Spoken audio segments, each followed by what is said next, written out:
We're off and running Saturday morning. Hope everybody's having a great day. It is June. We have made it to June. May came, May went. Man, that was quick. Done. Welcome to Pig in a Pickle, Krug Show. The Krug Show brought to you by Pig in a Pickle. Check them out in Emeryville and Corte Madera. They're open 7 days a week from 11 a.m. till 8 p.m. or until they run out.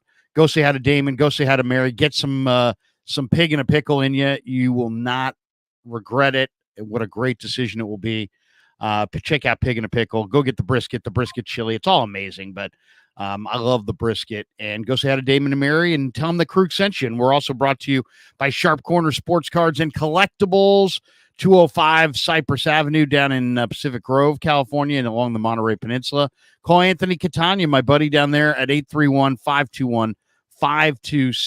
And thanks to them for being proud sponsors of the Krug Show as well. And we've got a couple new sponsors that are coming on in football season that we will tell you about in the weeks ahead. Just finalized those deals just in the last 24 hours, thanks to our good friend Borna, who's helping many of those content creators find sponsorship. And we will have a little Bet US coming up later on. So that's coming up. But first, the coach is in the house. It's Saturday morning in our regular spot. We're running a couple minutes behind schedule as usual. But Coach, how are you, man? How's the week going for you? Everything's going good, man. Made it through the short week after we got through Memorial Day. Here now, we got a little bit more information. Jauan got signed. That's tons of implications for how our receiver room is going to file out, and ready to get closer and closer to the season, man. I'm kind of off-seasoned out. I'm ready for camp. I know. Camp can't get here soon enough. I just love being out on the field and the heat and, the live practices and the hitting and, just it's football. It's summertime football. But this is the time where the Niners get together for a mini camp, a mandatory mini camp, Tuesday and Wednesday. I will be down there for that. And then they shut it down for, a month, 6 weeks roughly, almost 40 days between the end of mandatory mini camp, and the beginning of training camp. And they've actually kind of discussed it, and it was kind of discussed this week. Why don't we start right there? There's a lot of momentum going towards the idea of eliminating the mandatory OTAs and the voluntary OTAs and kind of condensing, giving the players literally more off time. But then starting training camp, maybe instead of starting it like third week in July, start it like right after the July 4th weekend, get in there earlier, but don't have as much OTAs. So the players essentially would get, if you played in the Super Bowl, you'd get February through, March, April, May. You'd have almost all of that off, but then camp would start earlier to compensate for the fact there was no OTAs. What do you think, Coach? Do you like the current system? The current system definitely is, I think, favorable if you've got some players who have a propensity to gain weight, because you're checking in on them every few weeks, as opposed to, they're showing up months later, sight unseen, and maybe they've put on some bad weight. But other than that, I kind of like the idea of starting training camp early and minimizing the OTAs. Larry, can you hear me? Yeah. Can you see me? Yeah. I cannot see. I'm a black screen on your. You're frozen. Your face is frozen. Oh, but I can hear you. Yeah, it's all black right now. I don't understand why. But anyway, do you want to go out and come back in? Yeah. Take me down, and I'll come back. This is weird. We'll take the coach down, and we'll. Oh, there you go. He took himself out, so we'll get him back in. Sometimes, the stream sometimes is like that. Sometimes it could be on my end. It could be I'm hardwired in, so it's most likely not on my end. But we shall see. Coach, you're back. Yeah, I'm here. Now, can you see yourself or no? Yeah, I'm 100% okay. Yeah, I'm good. You weren't lagging. Yeah. You were just frozen. But okay. So go ahead and the Jauan Jennings got signed, and that was good to see. I think there were a lot of people that weren't sure what the Niners' I'm on plan was Ethernet going to be. Sentinel. Go ahead. But then, Pro Football Focus listed him as the most underappreciated player on the 49ers. Mm-hmm. And I think he's among the underappreciated, but he's getting more and more appreciated. I think he's appreciated by his teammates. He's appreciated by the local media. He's appreciated by the coaching staff. He's appreciated by the quarterbacks. I don't know if he's appreciated by the national media because he's, whatever he had last year, 30 receptions or 19 receptions, or, he's the third wide receiver. He's not a game breaker per se. He's more of a dependable continuity piece that keeps your offense on the field. But is Jauan Jennings, in your mind, the most underappreciated 49er? Or if not, who would you nominate? I mean, he's up there from a standpoint of, third and Jauan, to use an old Christian saying, he may not come when you want him, but he's always right on time. I understand that. And, on top of him fighting to get his money, he comes with a lot of energy. One could say that he's one of the most underrated players on the offense. In my opinion, I think that he's adequately placed. I mean, he's a third receiver. And for what he does for us, he has tons of worth. And I don't think there's anybody here that doesn't know Jauan Jennings' worth. Maybe to the outside consensus on how the 49ers are seen, he may be somebody, as if you watch this long enough, you'll start saying, hey, that number 15 guy is not necessarily getting a lot of love that he should be getting. But I don't think anybody was necessarily shocked about Jauan's game that he had in the Super Bowl. Like, and I'm not here to I don't want to pettifog his efforts, but I didn't come away from the Super Bowl with that game that Jauan had, man, Jauan played outside of himself. It's nah, that's what he does. He plays to the echo of the whistle. He's gonna play hard. If he gonna play with effort. If he catch you slipping on effort, he's gonna look way better than you. And he has to do those things. With being a slot receiver in 2024 and you run a 4.7, you got to bring a little bit more than the table, because you don't exactly have all of your skills sitting on the surface rather. He could be underrated from a standpoint of utilization, but with the money that he just got, man, I'm just in a different perspective with a lot of the players that are on the team, especially the guys that have been here for quite some time, is that, you get what you paid for. What you bring in is what you get paid to do. I don't think he's underrated. I think he's rated. Well, it's funny. I would definitely have him on the list of the underappreciated. It's more, and it's in all of this is it's all based on a fictional rating that, doesn't exist. So we're kind of going off of just kind of our sense of the whole thing. I kind of think when I think of underrated Niners, I think of probably three guys. I think of Jauan Jennings, just simply because if you talk about Niner weapons that could burn you in the clutch, I think all defenses are worried about everybody but Jauan. And then he makes a big catch. They're worried about Kittle, and they're worried about McCaffrey, and they're worried about Debo and Ayuk. Mm-hmm. And then all of a sudden, it's Purdy to Jauan, and it's a key first down. So I think he is kind of underrated by defenses, the way teams defend the Niners. I also think Lenore is very underrated from the standpoint of he's not the biggest guy, but he hits like a truck, and he's very physical in the run game, kind of a complete all-around player now. Here we are that, 3 years in, he's emerged as a complete all-around player. So I like him. The other guy I think is a little underrated is probably Aaron Banks. Now, some people would say he's overrated.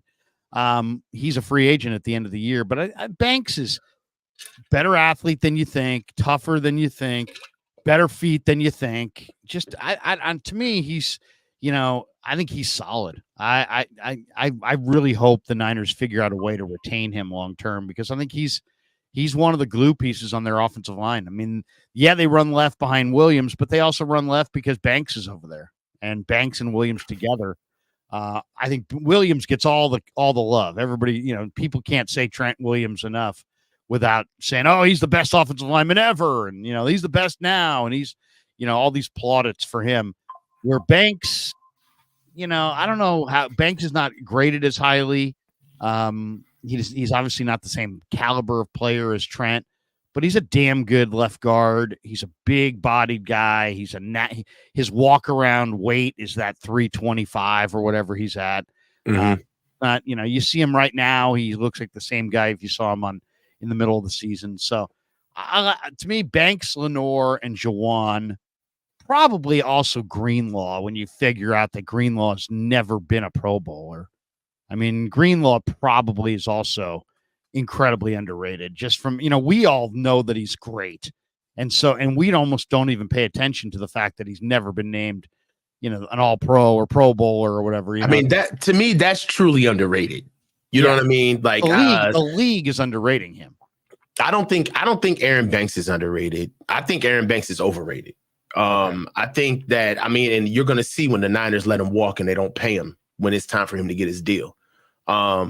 He's not, that lets you know what the market is going to be for him and what he's going to get paid versus what we're going to do. We're going to let him walk out the door. So I don't think that guards are getting paid.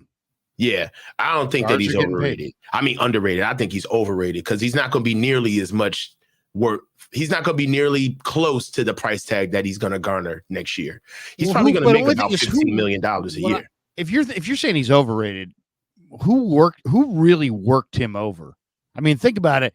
A lot of the pressure came off the defensive left side, which would be the Niners' right tackle, right guard. I didn't see him get worked by anybody inside. Brendel, I thought, really got worked in that Cincinnati game. And I don't love the fact that Banks has, seemingly it seems like he's always got a concussion problem that seems like it pops up once or twice a year. But as far as dependability, I don't remember the game where he just got ruined. If you had to look at the games where Aaron Banks probably had his worst games, I would go back to the Cardinals game. He had a really bad game. They had like a really big, nasty 3-tech inside, and a nose. I would say the first Cardinal game. Yeah, the first one at home or whatever. At home, yeah, the first one. Now he struggled. He had a bad game against the Steelers early on. In the Super Bowl, he was okay, but he wasn't good. Against Dallas, he had a really good game, but against the Rams, the first time in the Rams, he had a bad game. The thing about Aaron Banks, and I'm not going to, make this an Aaron Banks topic, but the only thing about Aaron Banks that I have questions about is that can he sustain being a pro level guard, right? If you remember when Aaron Banks first came in, he had to transform his body, man. He was just really big at the point, and he had really good feet, but he wasn't strong. And he had to take an entire year to basically transition fat to muscle on his body so he could be able to withstand being in the trenches. I remember early on, we tried to put Aaron Banks at right guard as a stopgap until Lincoln Tomlinson moved on, and he couldn't cut it. We had to get him out of there. He was getting injuries. Then on top of it, he didn't really know what he was doing. And he picked up that shoulder injury. And then another thing about Aaron Banks is that he solely plays left guard. He can't play right guard. And that's another thing about his skill set that for me, I believe that guard is the easiest position to learn in football, in my opinion, right? Either you are going to get pushed back or you're not. Guard is really not that simple. It's really not that hard to play. So for me, I feel like his skill set is a little acute for one position to be getting paid that much money. Even last year, he fought through injuries. He had the shoulder, then he had the bicep, then he had the turf toe. At times he was coming off at the seams and could barely get through the year. So I like him. And that's the thing that's weird with us is that I like him to develop and to be realistic about where he belongs as far as getting paid. But I do think he's going to have another Lincoln Tomlinson arc where we got Lincoln. And when Lincoln, he was a bust, a certified bust before we got him from Detroit. right? And when we brought him back over here, out of Duke too, and he was considered a bust. I think the Niners got him for a fifth or something like that. Yeah, fifth. Yeah, and they put him over at left guard. All right, where he found a home. But even with Lincoln being there, he was an imperfect vessel. He was very, very inconsistent on pass protection. And then on run blocking, which is why we got him in there, we saw him starting to get older and longer in the tooth, and he just didn't have enough strength at that position to actually root out shades and three techs in inside and outside zone. And then he got a little slower. If you notice, like, he almost had to like bake in. If Lakin Tomlinson's 3-point stance got any wider, he'd have probably came to the line of scrimmage and just did a split. He was trying so hard to widen his bases as wide as possible so he could cheat on inches so he wouldn't get beat on reaches. I'm starting to see a lot of that with Aaron Banks, where you can, at his stage, like, put it like this, Trent is one of one. Right? He's not just a good left tackle. He's one of the rarest ones that we've seen in our game, right? A rare combination of size and speed and athleticism and agility and quick twitch and hands and tenacity. All of that coming together is special, right? So when you see Trent now cheating on his vertical set, because his feet aren't there anymore, right? He's not as fast as he used to be. Or when we see Trent, it got brought in as a technique. But the reason why Trent pulls the chair from the front and uses guys to leverage against him, he's not going toe-to-toe anymore with 300-pound defensive linemen, rooting them out of the gap, pushing them and getting pancakes. That ain't what he's doing. If you want to see Trent lay somebody out, they better have a number from 50 and up. That's it. He's not doing it. And that's okay now that that's where he is in his career, right? He's deserved to bake in those elements of his game to be able to supplant the fact that he's getting a little older. But not Aaron Banks. Aaron Banks should not be putting that stuff in his game. Aaron Banks should be young enough. He's still a silver black gorilla, man. He's still young enough to get flat backed, take 1 6-inch step, punch to the play side, get his head on the right side, and knock somebody's fucking teeth out. Like, he's still strong enough to be able to do those things. And when you start to see brother-in-law agreements on the offensive line with young offensive linemen, it's not something that bodes well in the future. We're going to find out how the Niners feel about him pretty soon because, he's on the list of guys that, they're either going to lock up or they're going to let walk. And he may, because of the Purdy situation, they may be forced to let him walk. Digital Drew disagrees with us. He says the most underappreciated Niner, Mitch Wishnowsky. He says, and I'm serious, likely the best punter in the NFL and a weapon in flipping the field.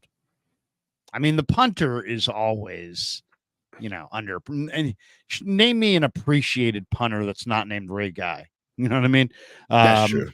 The Bills or Buffalo or Kansas City did add that Ariza kid from San Diego State who had some kind of legal issue that got cleared up. But supposedly he can punt like 85 yards. But, I'd like to see it. But overall, yeah, Wishnowsky, as far as his touch, dropping those punts inside the 20. I mean, is there anybody better than that guy right now at just dropping the punt inside the 20?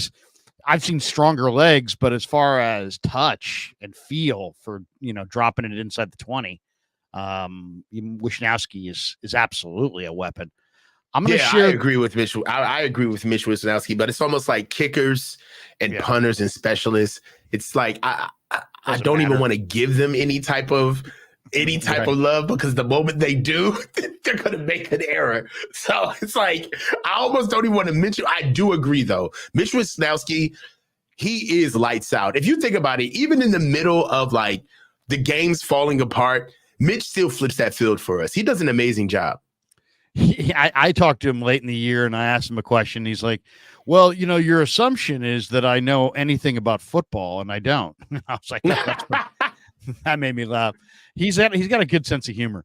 All right. Let me chase down this tweet from Chase Sr., because this also is something I want to get into here. Okay. This is a report, and we'll listen to the audio and then we'll talk about it. Here's Chase Sr. talking about the latest report out of Pittsburgh that indicates that the Steelers still have interest in a 49er wide receiver. A Steelers reporter for the Pittsburgh Post-Gazette still thinks Pittsburgh will trade for either Deebo Samuel or Brandon Ayuk. Let's get into the latest here. Ray Fittipaldo on the Joe Starkey show this morning said that the Steelers will have a number 2 receiver on their roster come September who is not on the roster right now. And as we've talked about here, Omar Khan, the Steelers general manager, they've been trying to land a legitimate number 2 alongside George Pickens after trading away Deontay Johnson earlier this offseason. Fittipaldo then continued by saying, I think it will either be Ayuk or Samuel. I think there was another shoe to drop out there in San Francisco because they had too many good wide receivers. Now, this is interesting because the Niners did sign Jauan Jennings to a contract extension earlier this week. Does that signal that the Niners could move a wideout? I think San Francisco runs it back with this collective core in 2024, and they revisit this next offseason. There you go. There's his thought. But once again, people going on the record in Pittsburgh saying what they've been saying for months now, that the Niners are going to trade a wide receiver of note to the Steelers. The one thing that makes today an interesting day is today the Niners have more cap room, and also you can stretch out in a trade, you can stretch out bonus money over 2 years if you do it after June 1st and not just 1 year. So from that standpoint, it's advantageous. I almost got the feeling going into the draft that Lynch was saying, hey, look, we explored deals for Ayuk and Deebo, but we've made the executive decision that we're going forward with these guys. But other people looked at the draft and said, well, wait a second. You drafted Jacob Pearsall and Ricky Pearsall and Jacob Cowing. And, you've already got a pretty loaded wide receiver room. There's, you're only going to keep 5 or 6. You got JJ, Deebo, Ayuk, Cowing, and Pearsall. That's 5 right there. What about Ronnie Bell? What about Chris Conley? What about Tay Martin? What about Danny Gray? What about Trent Taylor, who they just signed? They've got a number of of receivers, so they're definitely deep at receiver. What do you think, Coach? Do you think the 49ers are, was I reading the tea leaves correctly when I felt like Lynch was telling us Deebo and Ayuk were going to be here coming out of the draft? Or do you think that they are just waiting until June 1st today to have a more cap advantageous situation, and that they may ultimately move off of one of those receivers? And it sounds like Pittsburgh is been knocking at the door, eager to get one of them. What do you think? You think it's going to happen? You think Deebo and Ayuk are going to be Niners, or is one of those guys going to be a Steeler this year? If it was to happen, I would say it'd be Deebo. Just by the numbers and the money alone, I don't think it's going to happen at all. One thing that I have to look at is when you start talking about trades, it's really cool to get into the talent aspect of who would work with who, but just follow the money. Right now, George Pickens is due to make $1.8 million, and he's at the last year. He's coming up on the last year of his deal next year in 2025, where he's due to make 2.1. And we're looking at Deebo Samuels, who's due to make $26 million this year. All right. On top of Brandon Ayuk looking to make anywhere north of 28 to 30 that we've been hearing annually for a deal. That's one. So 2, bringing in, it's just, sometimes you just got to be able to listen to how people speak. He said, bringing in a second receiver. Well, let's go ahead and look at that. George Pickens is not better than Brandon Ayuk. He doesn't block. He doesn't block downfield at all. I don't know what they mean by a number 2 receiver. Let's just go by the production alone. 75 to 63 on receptions, Brandon Ayuk. 106 to 105 targets, George Pickens. 1,342 yards a season against 1,140 yards, Brandon Ayuk. 17.9 a catch versus 18.1, George Pickens. I didn't think they meant a second receiver. I think what they mean is an additional receiver. All right. Well, that was my read on it, because I agree with you. all right, even if they bring in a second receiver, meaning a literal number 2 receiver, like a quantifying second receiver, what are they going to do with George Pickens? Are they going to move off of him? One thing is that the Steelers are known for is developing receivers, getting them to a point where they become a little too rich for their blood, and moving off from them with another developed receiver under them. That's the way the receivers have always done it. They did it with Bryant. They did it with Antonio Brown. They have always done it. So for them, I don't see them bringing in a $30 million a year Brandon Ayuk potentially, or a $26 million a year Deebo Samuel, while they're facing paying George Pickens in 2 more years. And on top of that, they don't even have a quarterback situation tamped down. They're looking at Justin Fields and/or Russell Wilson. I just don't see it. I understand that they're looking for another receiver, but it would be hard to take on a guy. And then you have to ask yourself, what are you going to give up? What do the Steelers have that we need outside of draft capital? I mean, I was looking at that last night. I mean, this is all that I could see that they have that the 49ers would need. They have Nick Herbig, who's outside. Their center. Well, no, that's Nate Herbig. Sorry. Nick Herbig, the brother. Nate is the guy who went to Stanford. Nick is the outside rusher who went to Wisconsin. But I mean, like, they have TJ Watt and their other starter there. Herbig's like their third. Alex Highsmith. Yeah, Highsmith is their guy opposite Watt. So Herbig, though, is a starter caliber guy. And God knows the Niners don't really have any assurances on Beal or Drake Jackson. And I don't even know that they would look at Herbig as a fit because he's more like 245, 250. And usually they like guys who are, 270, something like that at defensive end. But he'd be one. The other guy would be the Niners are a little thin at tight end. And they've got Freiermuth, and they have the gigantic Georgia tight end that they drafted last year. What's his name? Just a George. He's another George. What's his name? I don't know his name. Clarence Jones? No. The big tight end out of Georgia. Forgot his name. Thompson? Is that his name? Georgia. He's just a monster. He's gigantic. He's 6'8", 250. Darnell Washington. That's it. Mm-hmm. Yeah. So, I mean, if you could get Darnell Washington in a pick, maybe you'd do it. If you could get Herbig in a pick, maybe you'd do it.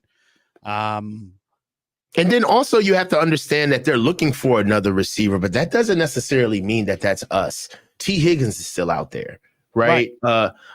Other situations are still out there. So it's not just Brandon Ayuk and Deebo Samuel that, we take in reports and for some reason automatically think that we're being spoken to. But for what it's worth, there's other receivers that are still out there that can still be moved. And for me, I don't see why the Steelers would take on a Brandon Ayuk when he's looking to get paid in an area where they don't pay. The Steelers do not pay receivers. No. So I just don't see it. And even if they get Deebo, I mean, deep optically, if we just had to shoehorn it in, Deebo would fit, right? But he really wouldn't. I mean, he would want the ball right away. He would be way too expensive for what they would ask him to do over there. I think Ayuk is what they would want from the standpoint of the Steelers clearly want to run the ball, and they just drafted 3 offensive linemen, 3 good offensive linemen, and Ayuk is the prototype on run blocking for wide receivers. And if you're trying to change your culture, I mean, Pickens won't block in the run game. Ayuk is almost an instructional video on how to run block as a wide receiver. So 100%. So maybe, they want Ayuk from the standpoint, they want to change their culture internally. Here's an $30 million to do it is a high price tag though, Larry. I know. Just saying. Let me share the screen one more time here. This is Greg Cosell talking a little bit about how he sees the receivers. This is he actually looks at Pearsall, and he's talking about, is Pearsall here to replace, Jennings? Is he here to replace Deebo? Is he here to replace Ayuk? Here's Greg Cosell on that.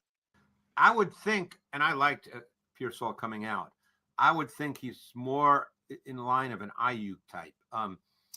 He's bigger than you think. I think when a lot of people look at him, they probably think, oh, slot receiver, 5'11", 5'6" feet. He's 6'1" plus, and he's got good speed. He's separated well. I like Pearsall's tape a lot coming out of Florida. I would think, so there you go. He thinks Pearsall is more along the lines of an Ayuk. I don't know. I don't see Ayuk and Pearsall. I really don't. I see, Pearsall as much more limited than Ayuk. Ayuk to me seems like he can excel on all three levels.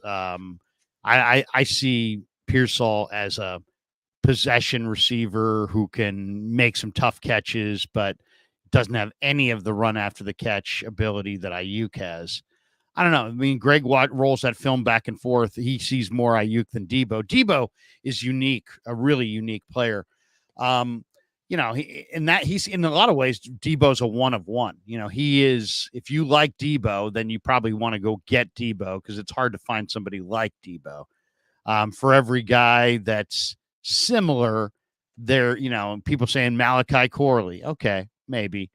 The guy from Colorado, Laviska Shenault. Okay, he's built along the same lines, but they're not quite as dynamic as Debo. What do you think, though, Coach? The 49ers have so many receivers here. Do you think that, if the Steelers came knocking for Debo, you think the Niners are in a cap situation? I mean, it's like if you trade Debo in June, you're kind of prioritizing your cap over your season. If you hold him until the end of the year, then you're prioritizing your season over your cap, and you deal with the cap, in the next off season. But what do you think? Do you think their cap situation is so dire, even though they're now $25 million under with the Armstead money, that they feel like they need to move Debo before the season? That would be pretty dramatic if they did that. No, I think that they've seen this stuff coming. What they really want to do is get enough room to either sign BA or make some midseason moves, which I think that they're pretty much, I think them making midseason moves is something that they don't like doing.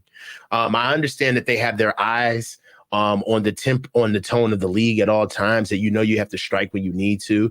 What has really hurt us is the midseason moves of bringing in guys in the middle of the season, especially last year, because it's not as though we needed additions to bring in free agents last year. We needed free agents to actually help us survive throughout the season, to actually bring in that depth.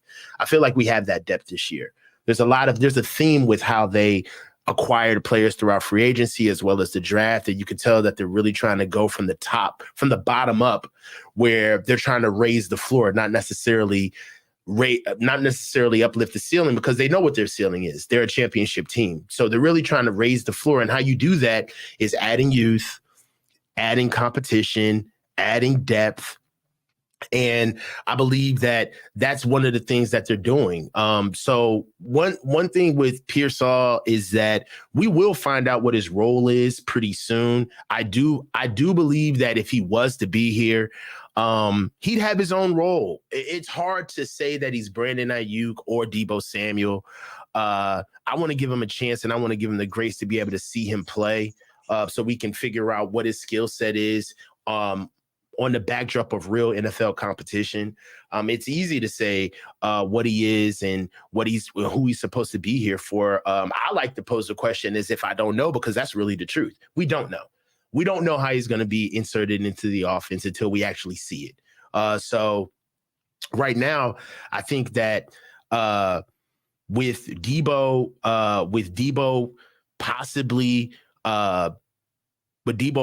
being gone post June 1, I think that would be something that the Niners would do if only it was in their interest, in their serious interest, for them to make that happen. I don't think that how you face the question where, do you cover the cap versus covering the season, or do you prioritize the season versus prioritizing the cap? I think the cap is what it is, man.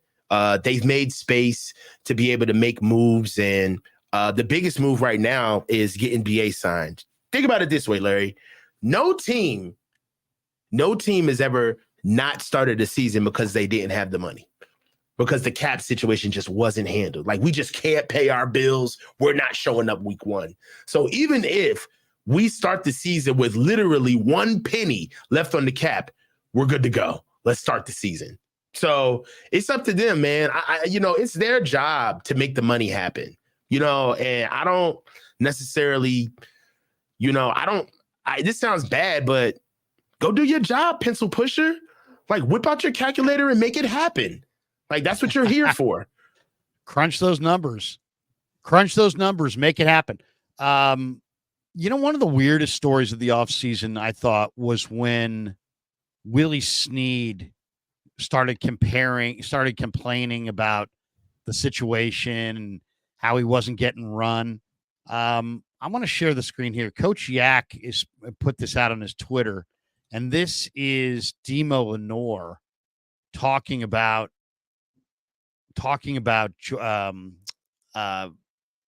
Willie Snead.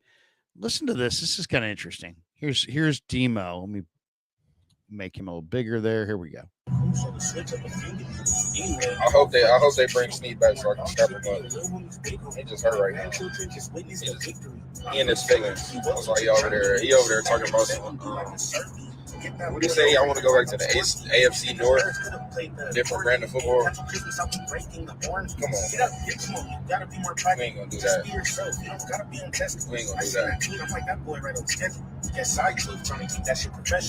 They know how he is.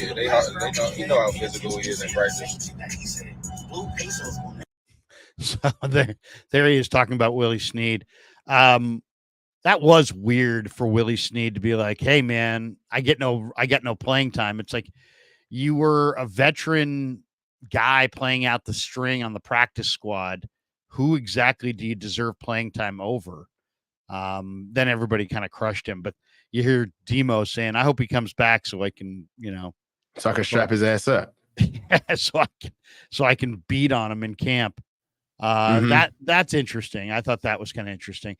What is the guy or two that you're eager to see this summer, Coach, in camp when the Niners hit the field in July, and if you were at practice, you're going out to the first practice and you can go watch anybody. Who do you want to watch?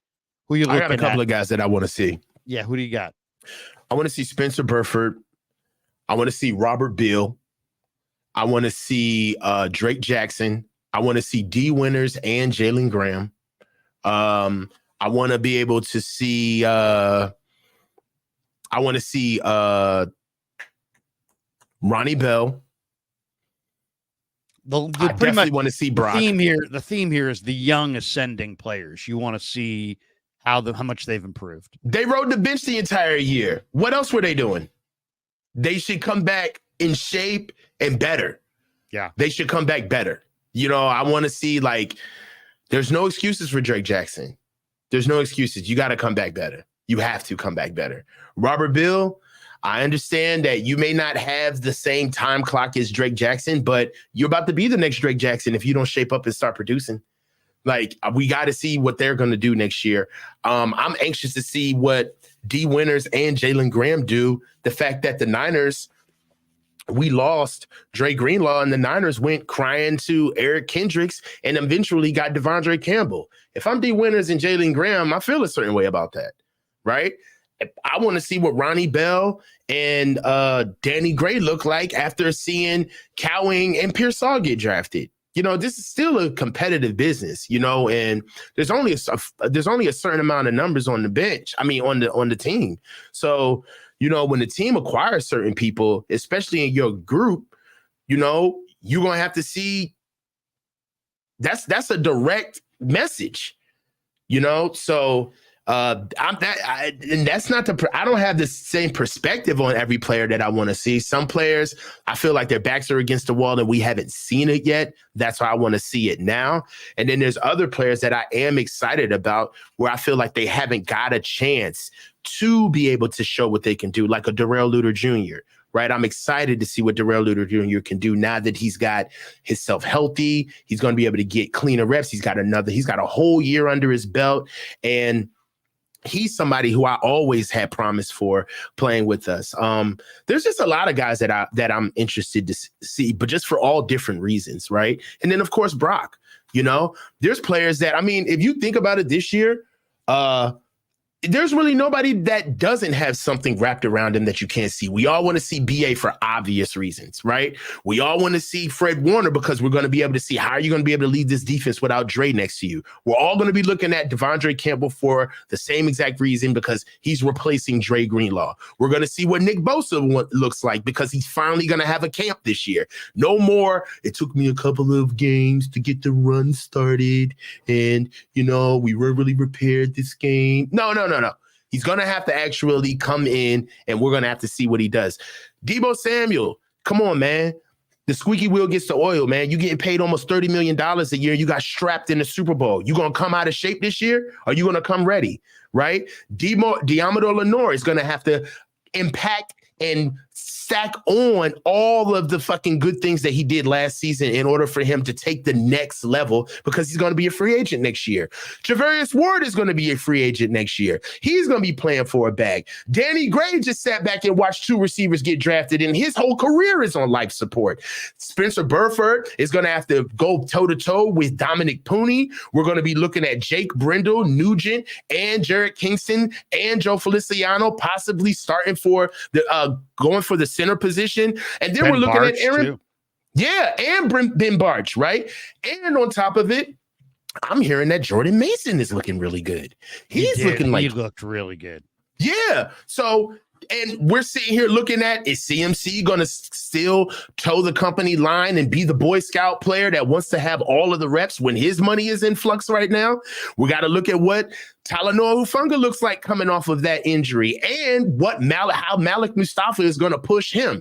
Is Jair Brown ready for the next level, or was the best game of his career, i.e. the Super Bowl, a flash in the pan? So there's tons of things, not considering the fact that we've got a new assistant head coach in Brandon Staley. We've got a new defensive coordinator in Nick Sorensen. All right. So there's a lot of people that are going to have to show and prove. There's a lot of people. There's not a lot of people that are going to be able to just show up to camp and say, everybody knows what I'm about. Let's go ahead and just, let's go ahead and mail it in. Let's get to the season. There should be nobody talking as if the success of this year is just a foregone conclusion. There's questions everywhere. George Kittle's coming off of a core injury. There's a lot of improving players. I mean, you've probably already, covered about 15 different guys. If the 49ers young improving players continue to improve, the 49ers are absolutely going to be right there at the top of the list as far as Super Bowl contenders. But that's a big if. We don't know about Beal. We don't know about Drake. We don't know about all these guys. Womack. We don't know.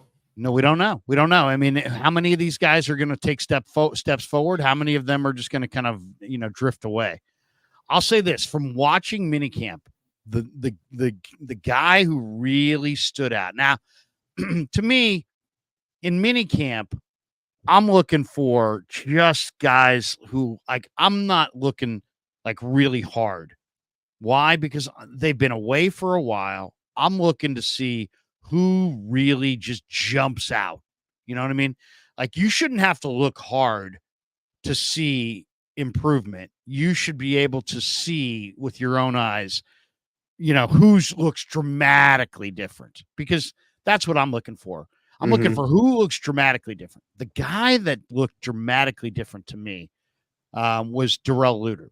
And I just think that Luter looks like, in some ways, Coach, the best corner they got from the standpoint of he's every bit as big as Mooney, but he's probably a little bit better physically, a little bit better athlete, a little bit longer, a little bit quicker, a little bit, Luter really was talented last year, but, then he had the meniscus. He was on the PUP list forever.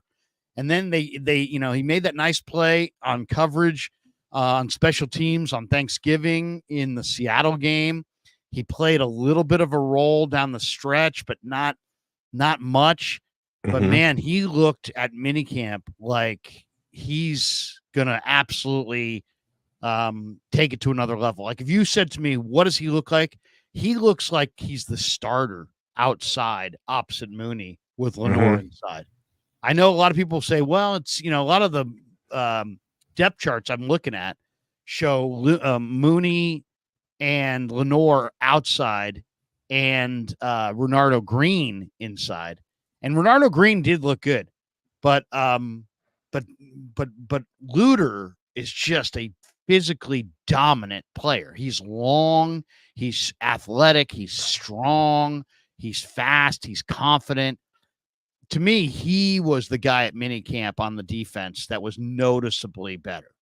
Like if you're sitting there going, okay, I kind of know what I'm watching here. Who looks like a totally different player than a year ago? Mm-hmm. It was Luter. Luter. What did you see from? Good. So, can he run? Yeah, I mean that's what I'm saying. He looked just so fast. I mean, he's already big and rangy, right? He's whatever he is. I mean, he's 6'1" and change. He's a big corner with long arms, long legs. But what he really looked was just explosive and confident, and he just moved with a level of confidence and precision and suddenness that he didn't show last year.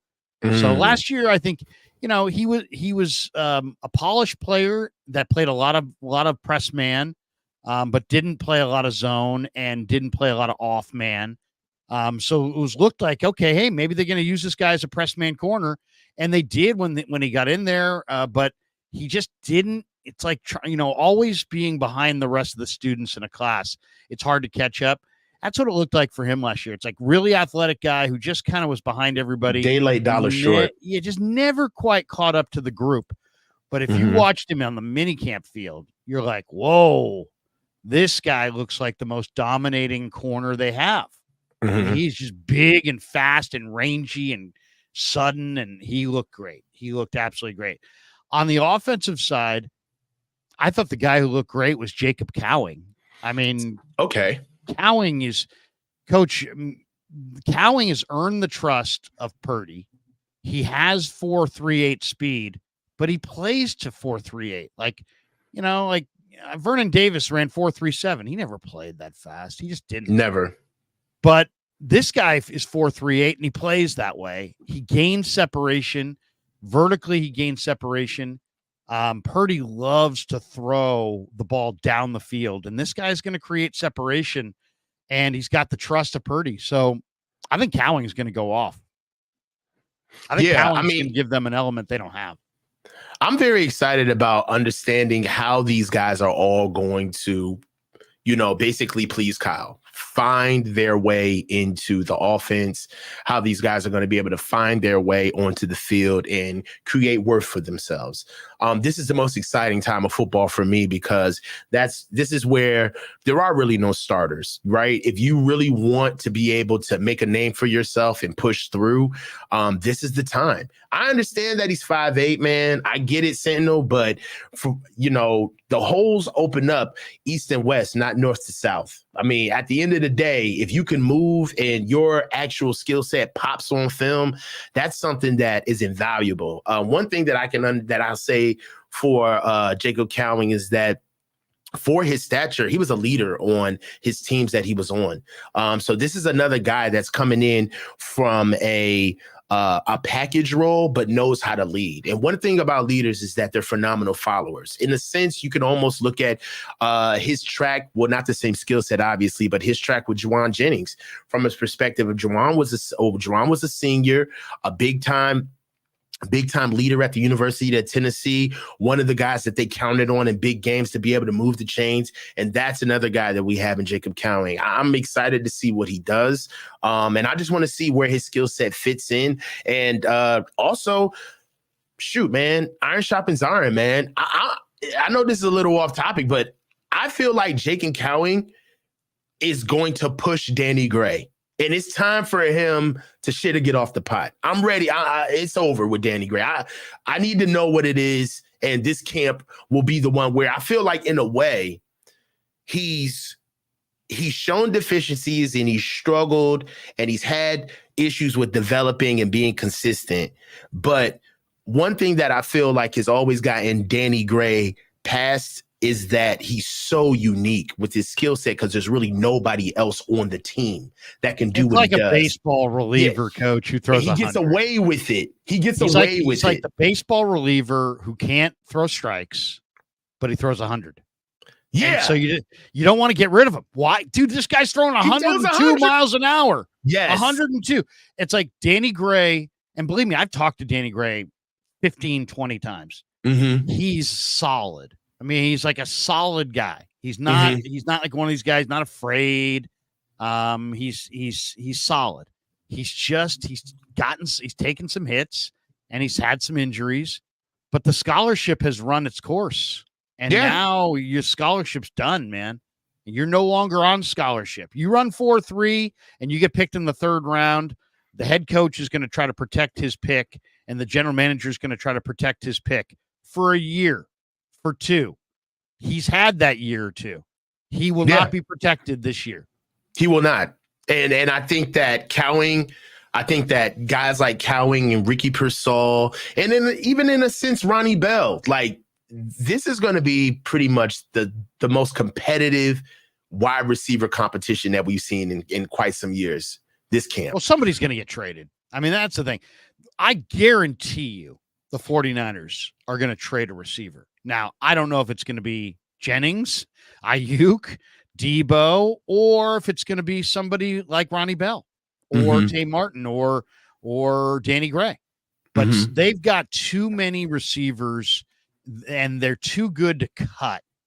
So they're going to, Ronnie Bell had a 100-yard day in a preseason game last year. If he does that again this year, there'll be somebody at the cut down that would give you a day 3 pick for him. Danny Gray runs, he clocked at 4.33. He probably plays like 4.28. If he has a great preseason, there'll be somebody that will come knocking. That's, maybe only with a 7th round pick, but you'll get something for him.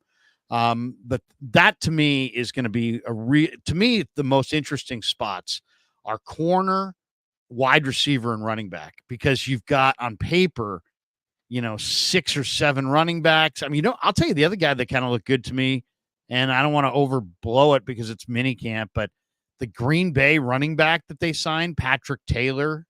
Yeah. That guy's a freaking athlete. Yes. That's a big athletic running back. I mean, I don't know what he can do. We're going to find out, but I mean, it's not like he's some scrub. This guy's big and athletic. I mean, you can see him when he's running around out there going, wow, this guy's really intriguing. So, but running back, they've got more numbers than they know what to do with. To me, now I've watched this guy. People are like, Krug, are you still on your Gendo as a fullback? Well, yeah. What's up with that, Buds? I don't know. Are you still on that? Well, I mean, he doesn't have running back traits. He doesn't. There's nothing what does that about mean? him. Well, like, he was a great high school receiver. So, like, if you watch him and he runs routes, he's got good hands. He looks like a good receiving running back. Then if you watch him as a blocker, the guy's 220 pounds and pretty yoked up.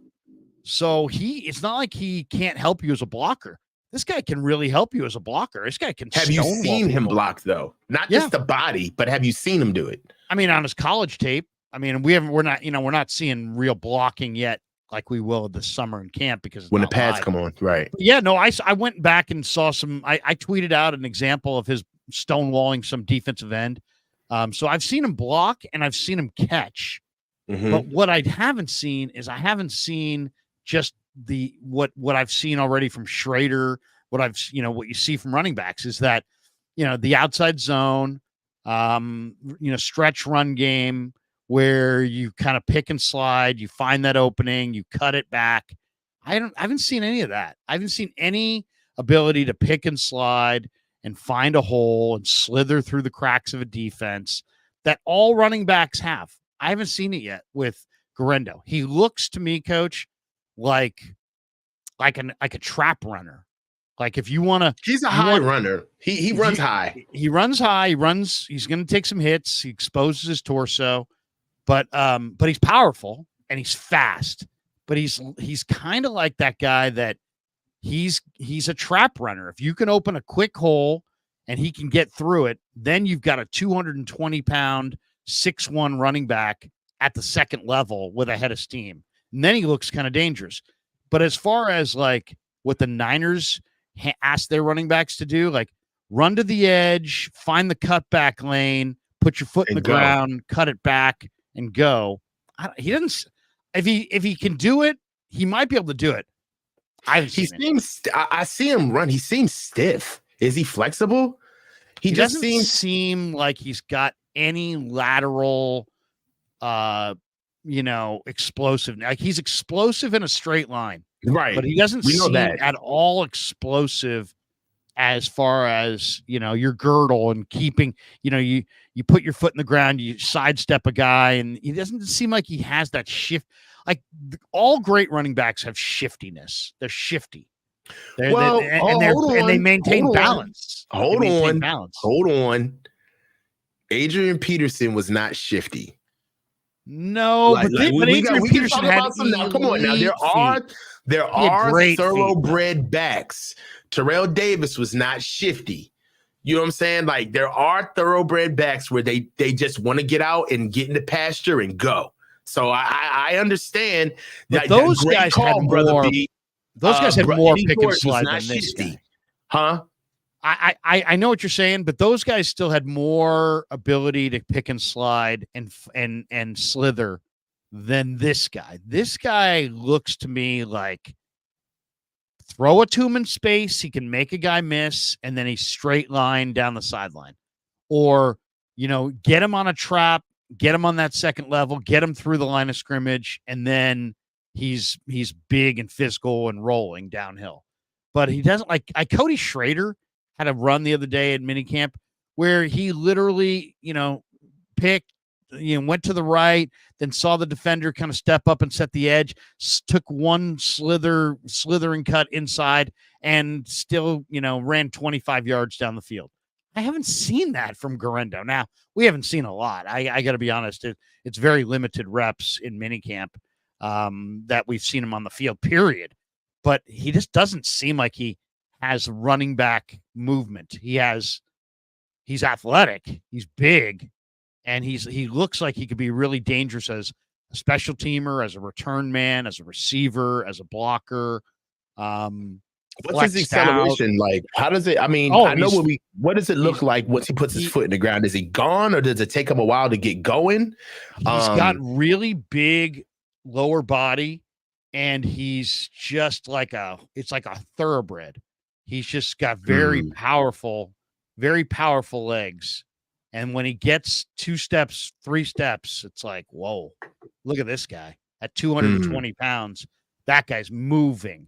And so I can see why people are really intrigued by him, but we'll see. We'll see. I'd be if that guy goes and is an effective running back between the tackles and has all the pick and slide, then I'll be shocked because I haven't seen it. I watched half hour of his game film. Now he didn't play a lot. That's the other thing, Coach. He's never been the guy. He was never the. He wasn't the guy at Wisconsin either. I know that. Wasn't the guy at Wisconsin. Wasn't the guy at Louisville. Jauan Johnson, I think, was the guy. He played behind him. So he only had one game where he was the guy, and he lit up USC in the bowl game for like 160 yards. And their tackling was terrible, and he just rumbled. And he looked awesome. And I bet you the Niners drafted him off that game. But literally, I did feel that way. We may have another TDP versus Florida situation. Right. Who had 287 yards that day against Florida. That game got TDP drafted. So I really hope that we didn't take a fielder on him. Wasn't he a 4th round pick, 4th or 5th round? What is he, 4th? They traded their 2 5ths to get it back into the 4th for Gendo. Here's the other thing that came up this week that I thought was really interesting. The 49ers, and I'll say this, I love the fact that Schneider doesn't run from it. Mm-hmm. They don't have their plan for how they're going to deal with the new kickoff rules. They're still in the formulating stages of their plan. They've got, I mentioned it to him. I said, Coach, you got every kind of return guy there is. You know, you got Trent Taylor, who not explosive, but very sure-handed. You've got Danny Gray, who's not very sure-handed, but man, he's explosive. You've got Gendo, who's like a running back, fullback, wide receiver, but he's incredibly fast. You've got Cody Schrader. You've got Debo. You've got Ayuk. You've got Juice. I mean, they probably have they got JP Mason. They got Mitchell. I mean, they got all kinds of dudes. And he kind of admitted, he's like, you know, we do. You're right. We have every kind of returner. We're covered as far as, you know. Let me ask you this. But they don't have their plan yet because he's like, we don't know the angles and how it's going to look. He said George Odom has been helping him through it as far as understanding where, you know, what kinds of things might be effective with this play. But it's a wait and see, man.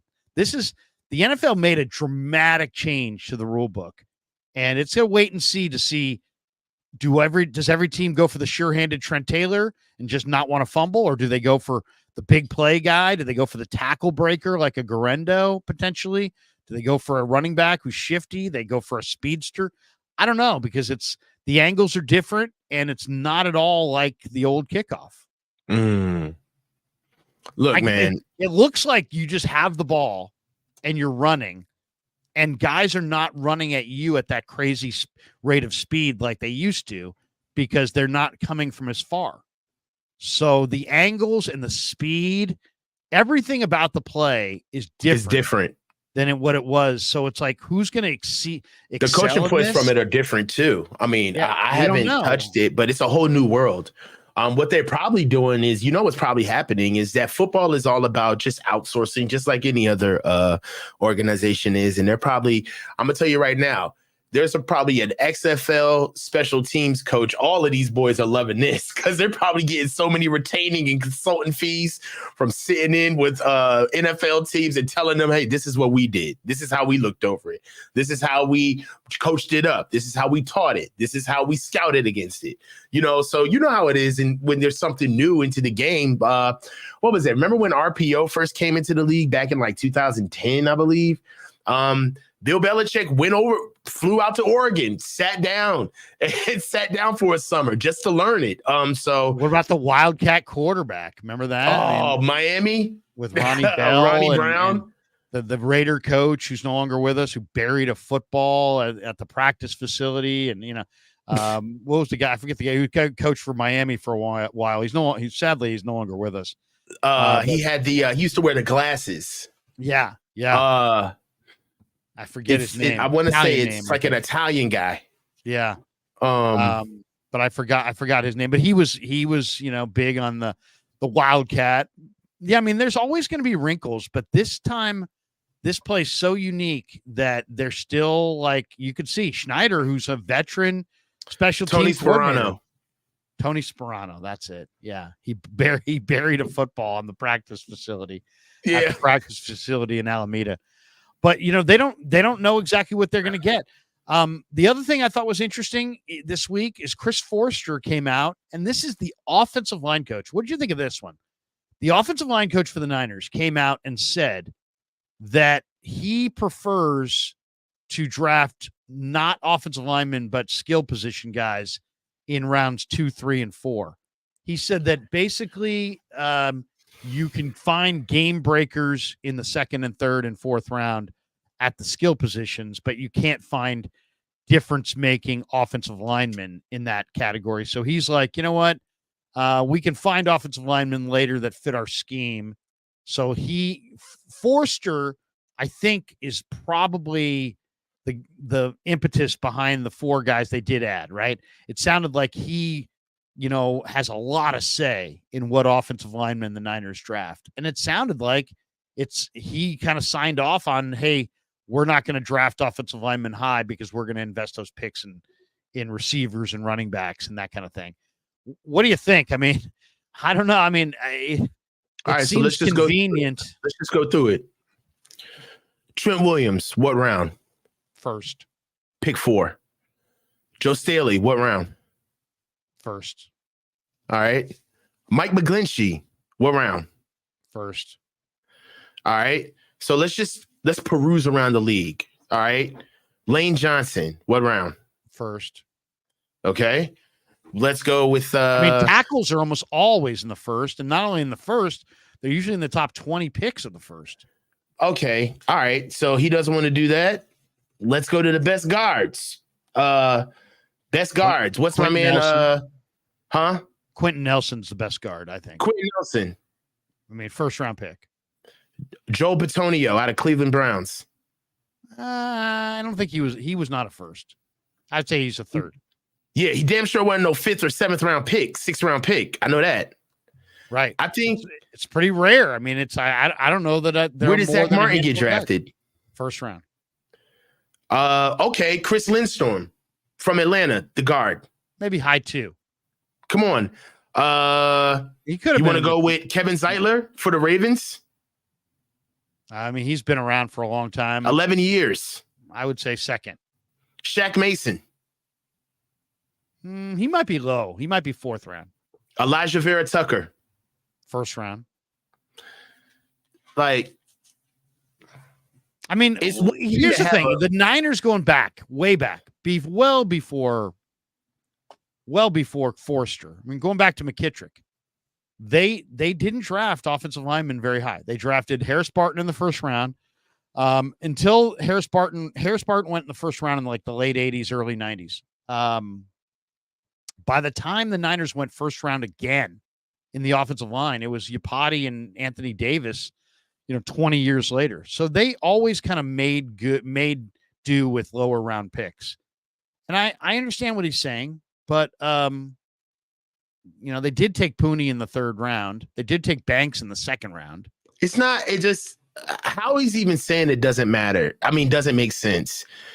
We drafted Mike McGlinchey in the 1st round. We drafted Aaron Banks in the 2nd round. Trent Williams is the 4th overall pick out of the 2012 draft in the 1st round.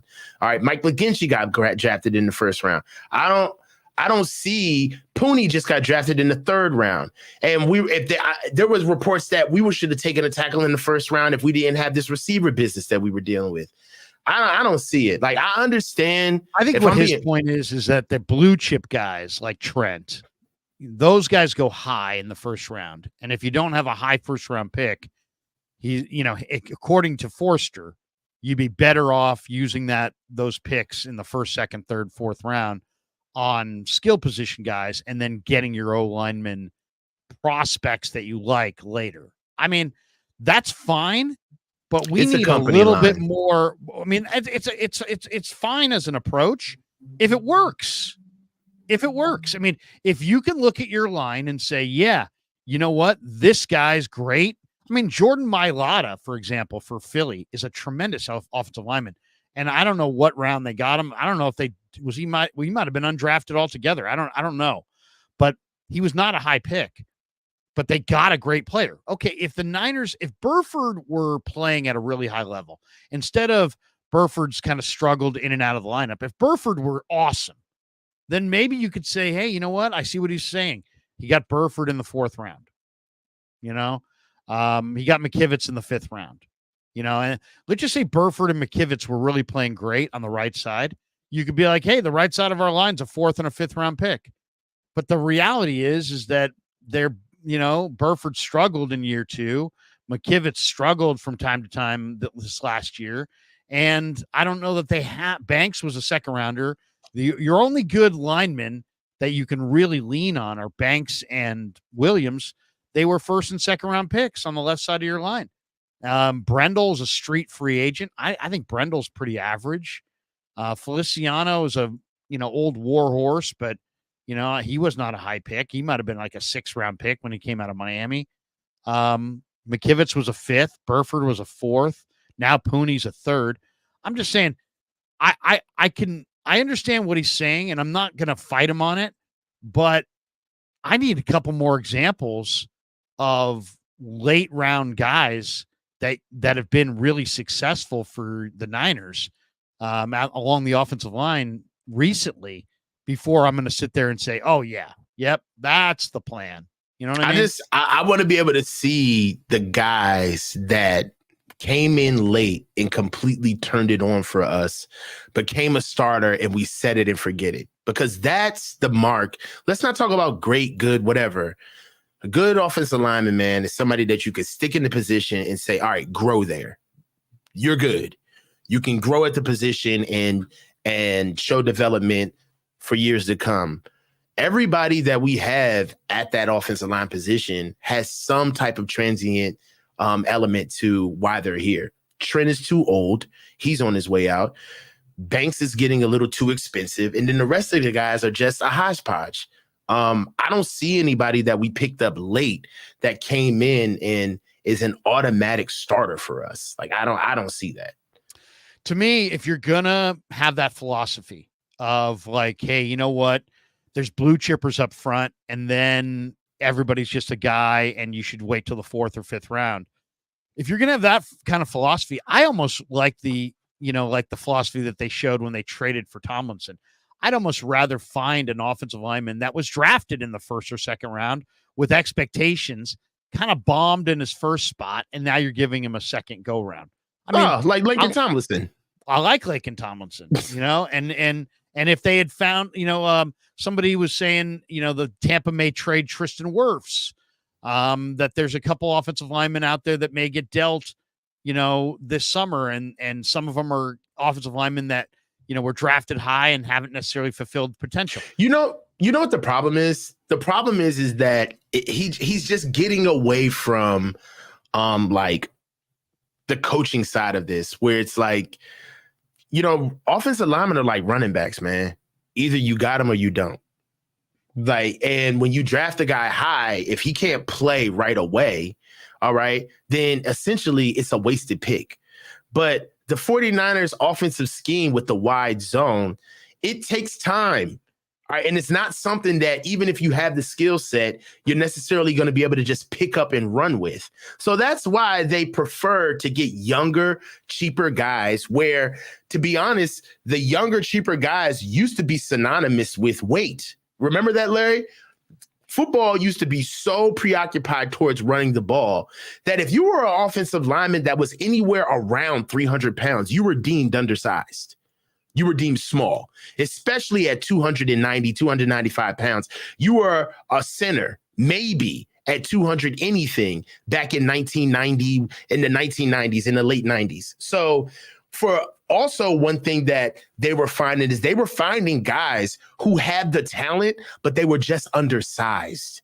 They were just 295-pound tackles. They were 305-pound tackles, where in the late 90s, the average going rate on a blue chip guard in the NFL was no less than 345 pounds, 350.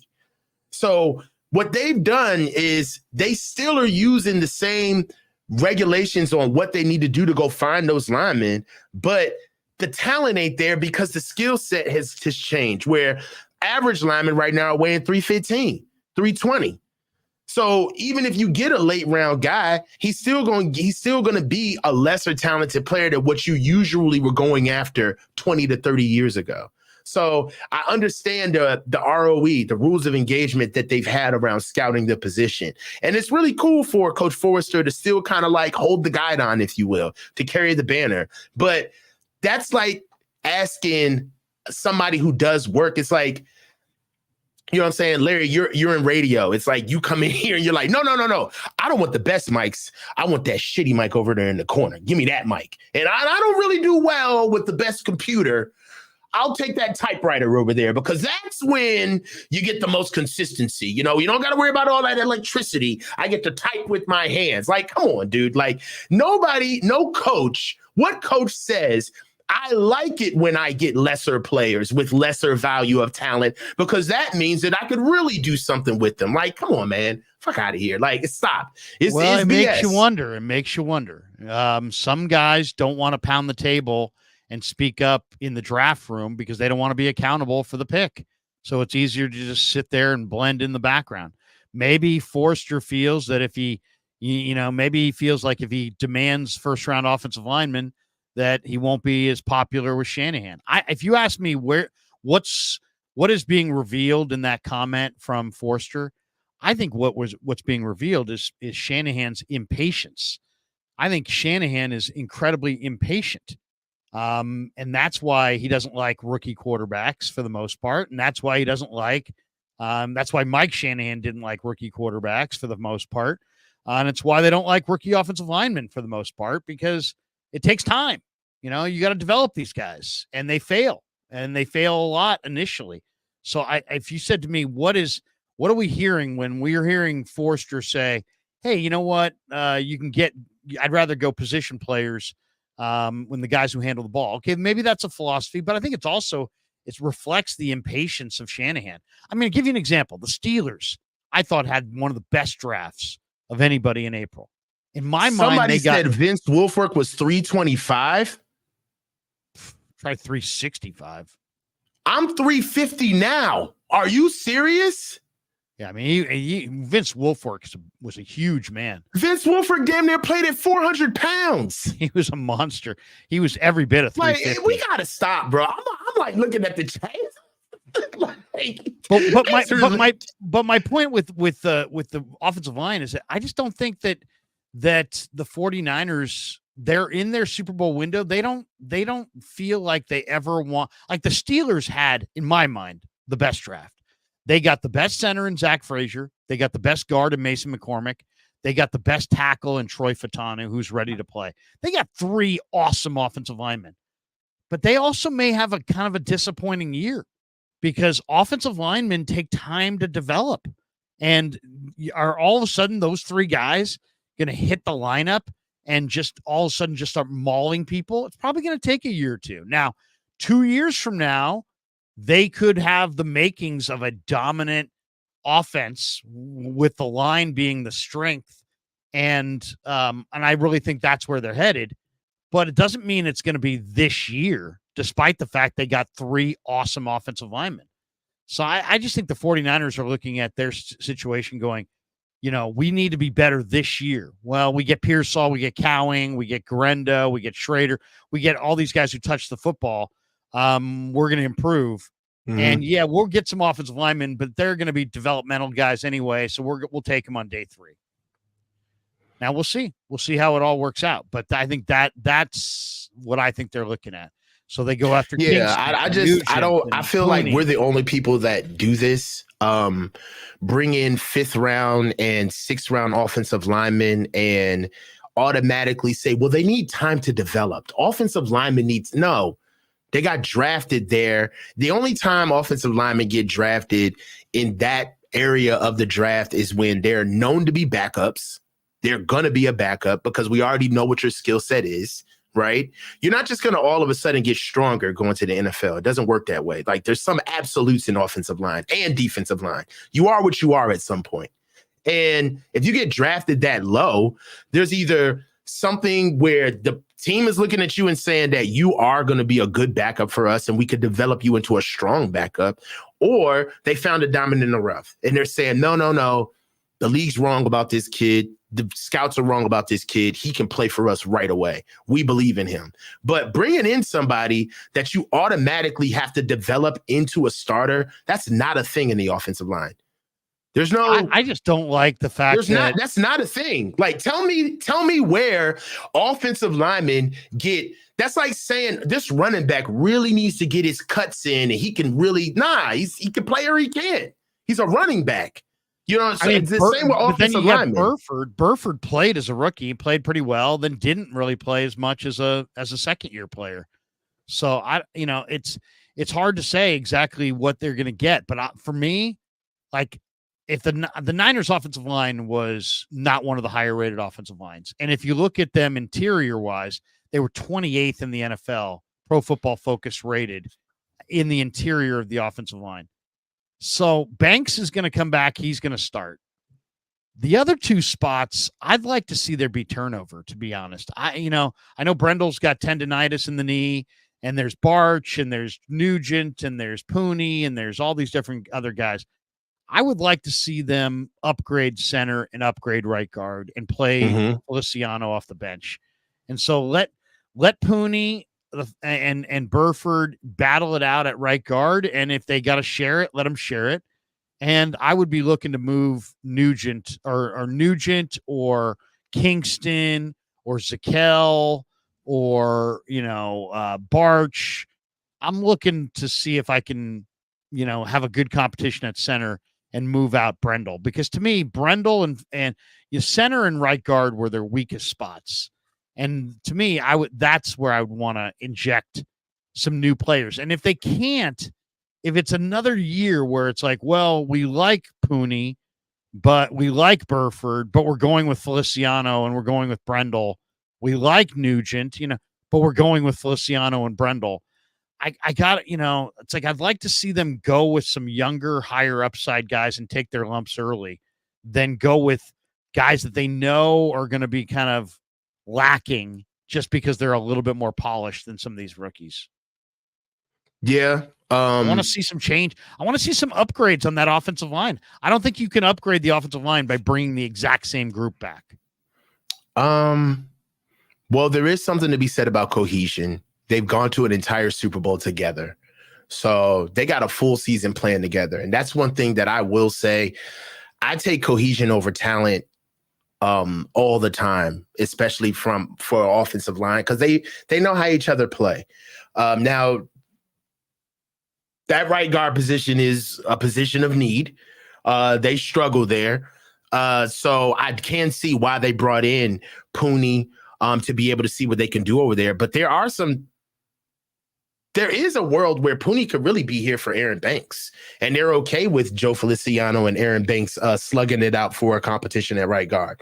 That could be possible as well. In my opinion, Pooney's playing right now in the minicamp at right guard. Yeah. So they're putting Pooney. They said, they told us on draft day, Pooney can play all 5 spots, but he's a guard.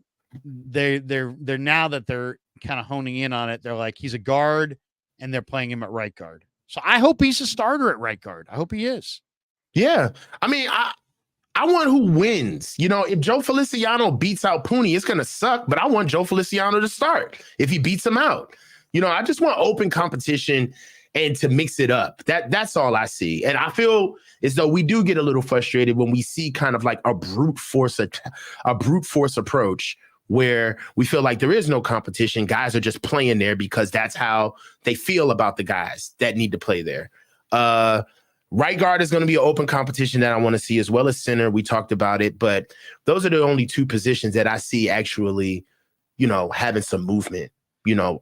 Left tackle's locked down, so is left guard, and I see Colton McKivitz not moving anywhere. So if we're going to see movement, it's going to be center and guard. More likely, it's already happened at guard. In the blocking schemes, we can talk about all of them, but if you just want to point the finger, the right guard and center position have always been a problem for us with schemes. It's either Jake Brendel not knowing where to go, and he's the center. You're holding the ball. But it's either Jake Brendel going in the wrong direction on the slide. There are times where, I don't know this for a fact, so I'm not going to speak as if I do, but you may have to ask Kyle and those guys, is part of the reason why you guys put that center pull into that play action blocking scheme just so we can get Jake Brendel out of the A-gaps and give him a better position coming downhill to the outside of the pocket? Is that something that you guys fashioned into the blocking scheme just because he can't anchor?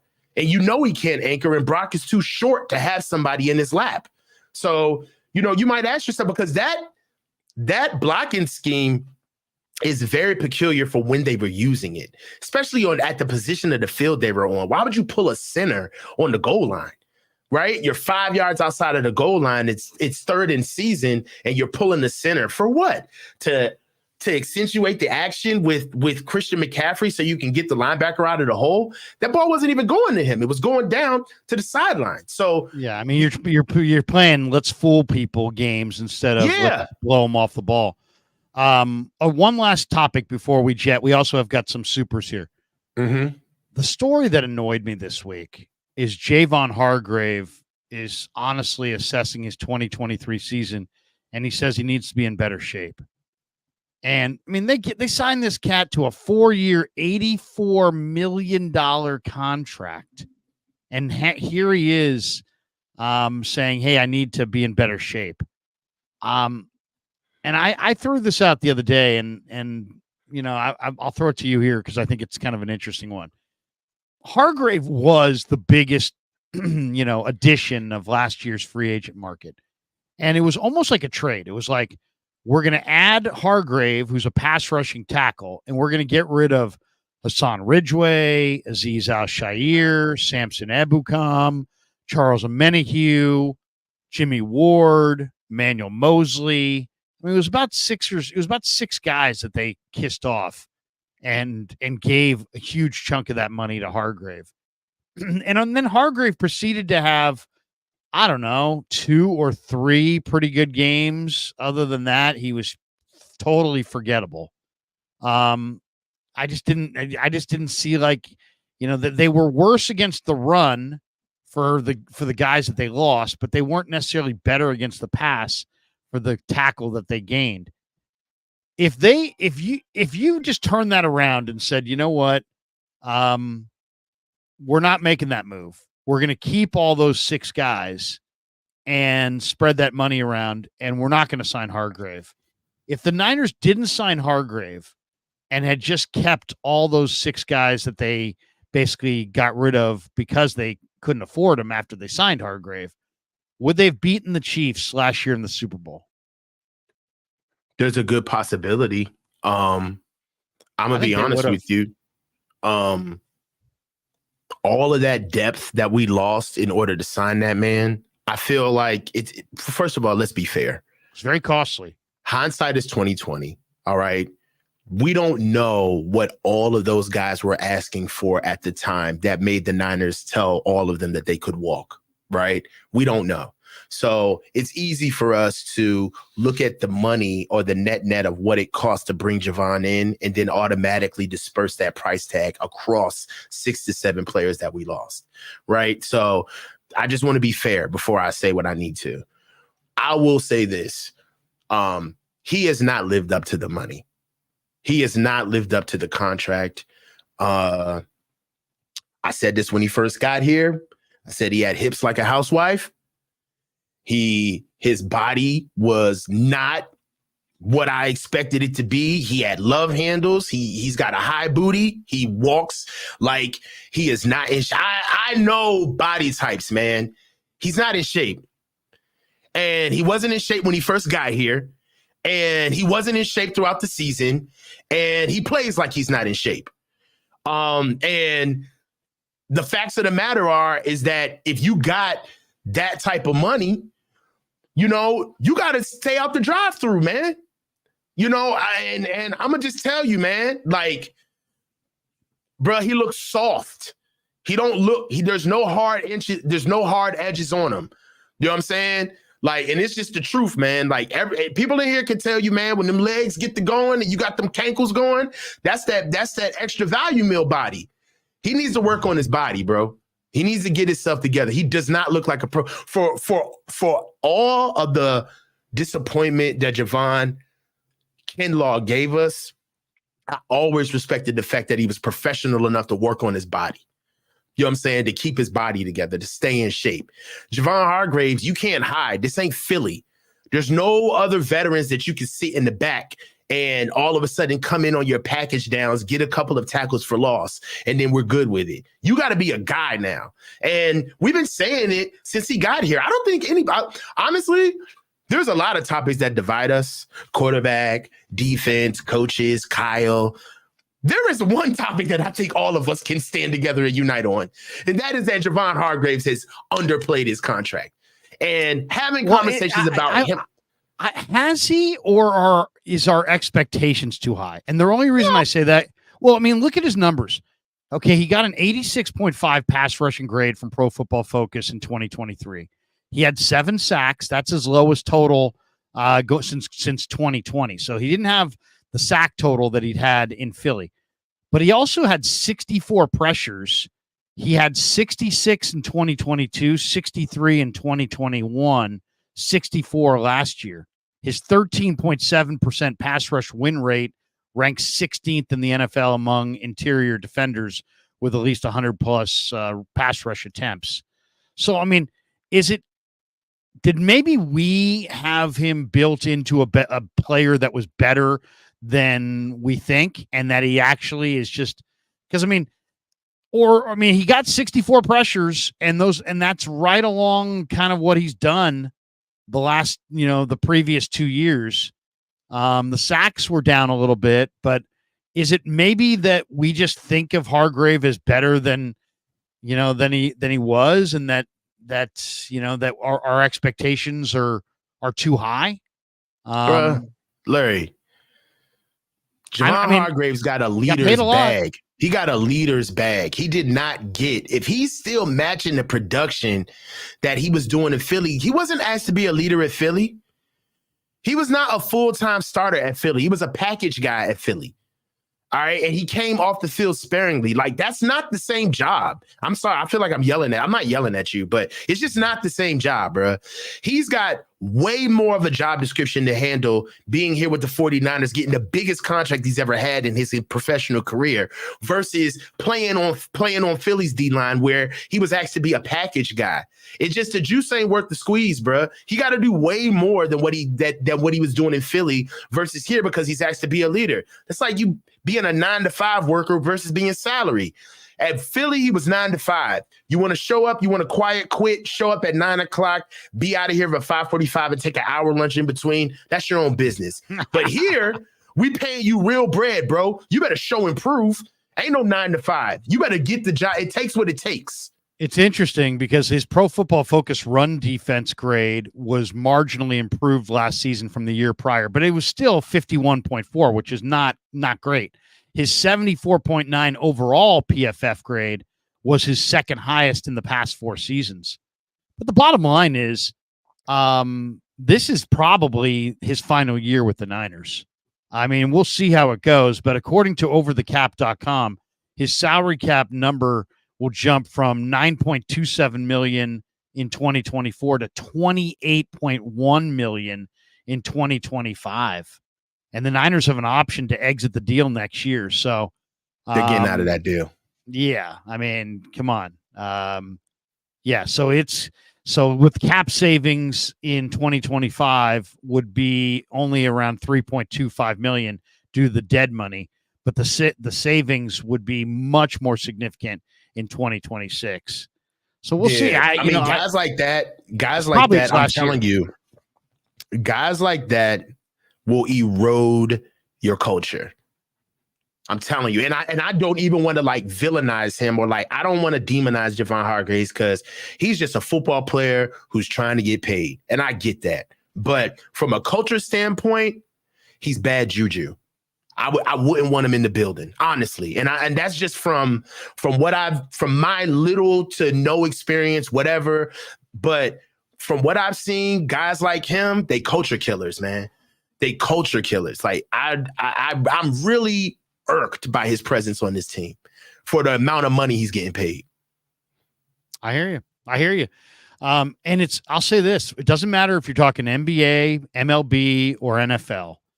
If you go outside your locker room, your clubhouse in baseball, for a free agent, you don't know what you're getting. You might get somebody who's great, but you may get somebody who ruins your culture. Yeah. You may get somebody who isn't in line with, doesn't work as hard as the rest of the guys on your team. You don't know who you're getting a lot of the times, and you don't know how that person's going to blend. There's always a risk. If you notice the one thing in free agency in the NFL, if you have player X and he leaves the Niners are hurt by that departure. But then let's say that player goes to the Jets. The Jets are not improved by the same amount that the Niners are hurt. So it's kind of the way football free agency works. It's like, just, you got a certain value on the team. Okay, now you're going to leave this system, go into a different system. You may have more value, you may have less. And yet the team that lost you is losing more times than not a player that did fit in and did have good value. I mean, and that's the thing, right? Like, we used to get guys where they would come in, and if we're bringing in a guy that's being traded, you know, and this isn't fair to Javon Hargrave, but I'm gonna make the comparison anyway. I don't care. When Christian McCaffrey came here, he was adding to our culture. He was an addition, right? But there were also elements to our culture that he was being able to like bask in. Like, he had never played around this many good players, like the effort level of practice and just some of the things that he had never been able to experience from a team perspective. And you could tell the conversation was refreshing to Christian, because in a way it was him saying, like, I'm finally where I belong. Like, I don't have to be the only guy running. Like, dude, football is hard enough to fake. It's too hard to fake. So you know when guys are giving you 3/4 speed, you know when guys are sandbagging it. And that could be a very frustrating situation if you got to go through that year after year after year. And we saw kind of like that monkey come off Christian's back, where you're like, man, we got a good one, bro. Like, the fact that he's coming here and not only does he see our culture, but he's a part of it already. Like, he's going to add on to what we do. That's amazing. But then you get Javon Hargraves coming over here, and he's like, man, I kind of like it over here, man. You guys, man, it's way harder to practice over here than it is in Philly, man. And it's just like, dude, you're just a spectator, bro. You're not really trying to be a part of this. Like, it's like, bro, like, either be a part and grow up and become a leader, or get gone, because you make way too much money just to be a contributor. You need to lead. Not only that, I mean, if you're going to be a liability against the run, you better sack the quarterback. You better be a hell of a pass rusher. That signing I was really, really excited about on the day it happened. And I just, to hear him say that he could be in better shape, it's like, oh my God, the team just paid you $84 million. We could be in better shape, and that we practice way harder than the Eagles. Just put those two statements together. Yeah, seriously. Last question. A lot of people are speculating in different areas about all kinds of wild maneuvers, and you don't see a lot of trades in the NFL. But one guy who we're kind of waiting on this Ayuk thing is Justin Jefferson, because I think Ayuk's camp would love for Jefferson to sign for $37 million, and then they could say, hey, give us 32, and all of a sudden everybody's happy, right? So he's waiting. The wide receiver market's been reset twice already this offseason. The Ayuk people are waiting for it to be reset a third time for Jefferson, maybe a fourth time with Jamar Chase, and then kind of dovetail their offer probably slightly beneath what those guys are asking for. That being said, if the Vikings called you tomorrow and said, we're at an impasse with Justin Jefferson, we'll trade you Justin Jefferson in a deal for Ayuk, but we want more. We want Ayuk because Jefferson's better than Ayuk. We want Ayuk, and we want Debo, and we want picks. Would you trade tomorrow if the Vikings came knocking, saying we'll offer you Justin Jefferson, but they want Ayuk, Debo, and a high pick in 2025? What do you say? No, you say that. it's just not what our offense does. I like Justin Jefferson. I think he's a really good receiver, but how much better is he than Ayuk in your mind? Not enough to trade. It's only one ball to go around. I mean, Justin Jefferson is going to want to be able. I mean, we kind of start swimming in like the Tariq, we kind of start swimming in like that high receiver soup. I don't want to do that. I don't want to just have one guy that expects 100 balls all year, and he expects all of the targets, and he's going to be making like quarterback money, and, week in and week out. It's not even going to be about offensively what we do. Is going to be, well, we got to get Justin his touches. How often are we going to get Justin his? I think it's just for fool's errand. I wouldn't trade for Justin Jefferson at all. No, I'm not a fan of that move. He's pretty special, though. He's pretty special. It is a lot of balls, Kenny. How about what if Cincinnati came to you and made you the same offer for Chase? I think Chase Young. I'm not Chase Young. You got a different feeling about Jamar? I think Jamar Chase is better than Justin Jefferson. I do too. I think it's kind of clear. It's like not even close, in my opinion. Are those guys 1-2, or do you put Tyreek in there? Tyreek is very talented. He's definitely in like the top 5, top 4. He's up there. I don't ever want to disrespect him, but for me, Jamar Chase, man, is the best receiver in the NFL. I think Jamar Chase is better than college teammates. How about that? Yeah, it's Jefferson nuts. I like Jamar Chase. Teammates. Jamar Chase is, he literally can get open at will. I understand. Now, there's some things that you can say about Jamar. He's got T. Higgins, and he's got Joe Burrow throwing him the ball. But just how he instantly, Jamar Chase makes football look like basketball. Like his catches look like he's just boxing you out and going to go get a rebound. The last receiver that I saw that can make it look that effortless was Randy, where it's like, no, I'm boxing you out, ball me you. You know what I'm saying? So I like Tariq, but Tariq Hill is, and also, why I like Jamar Chase too, is I feel like his age is going to fall kindly on his skill set.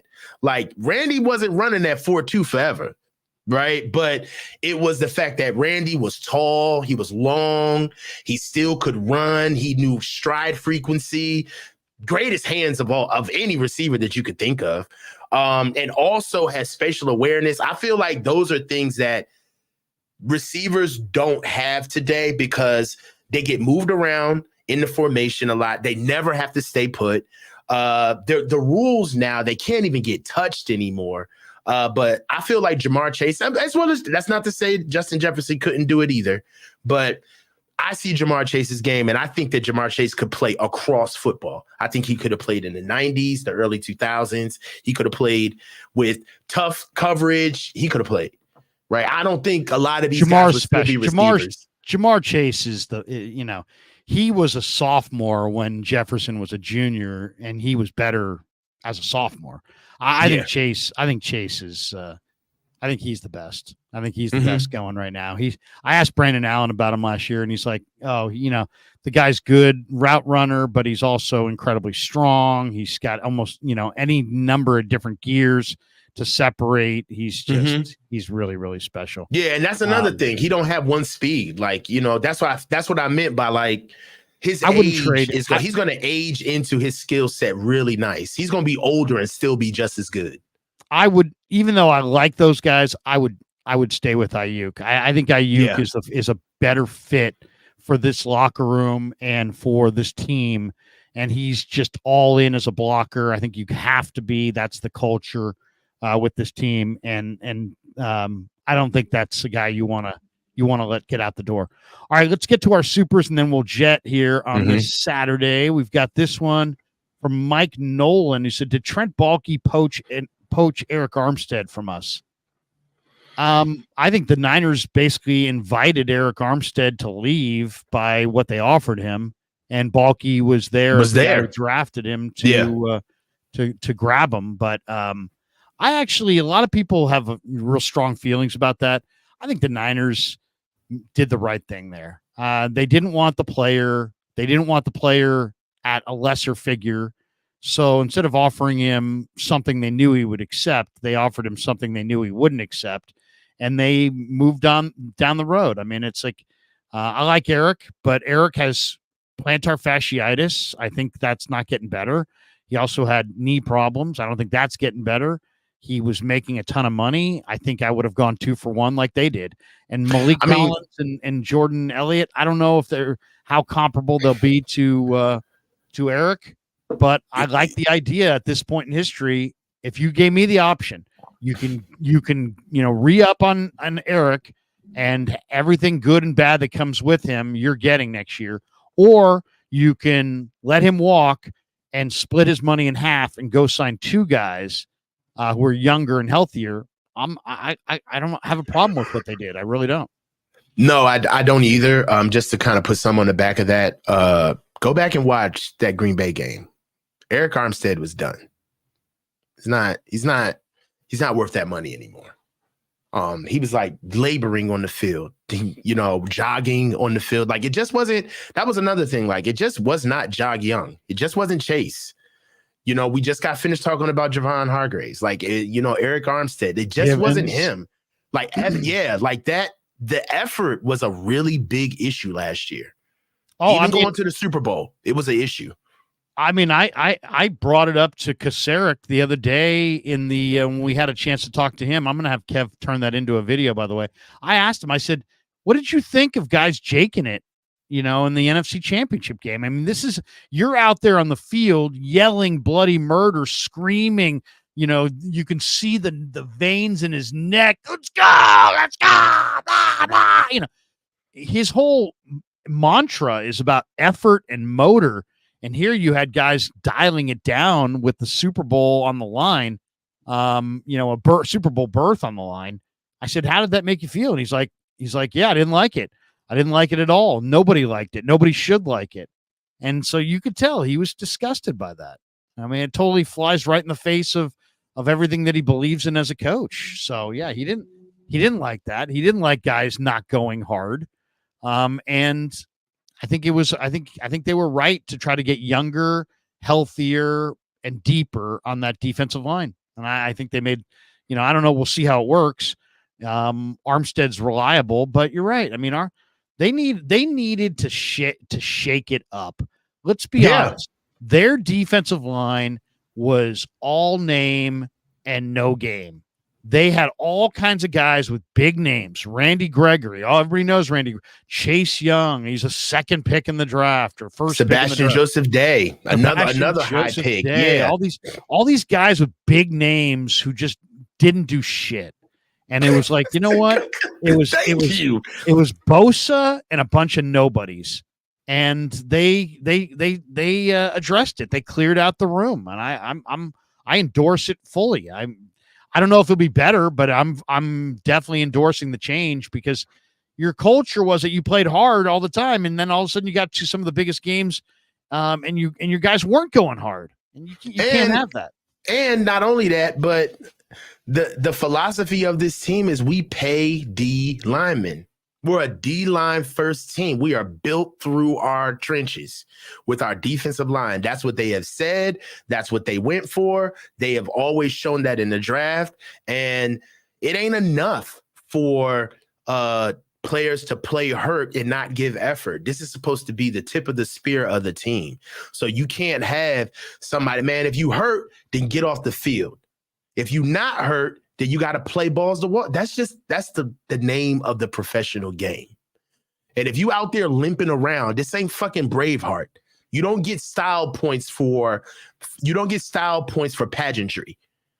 Either you can do the job or you can't. And if you can't do the job, you're going to be evaluated like you can't do the job. Nobody's going to be giving you any type of contingencies or caveats because you're coming off of an injury. It don't work that way. No. They don't give you diet dollars, so you ain't gonna be doing no diet game. You can't be giving me no half-ass effort. They need to play with their hair on fire. They need to be deep and talented and play hard. And I didn't think they were that deep last year. They lost their depth. They willingly gave away their depth for Hargrave, and then they didn't have depth. They didn't play particularly hard, and they had a bunch of big name guys who had lost their game.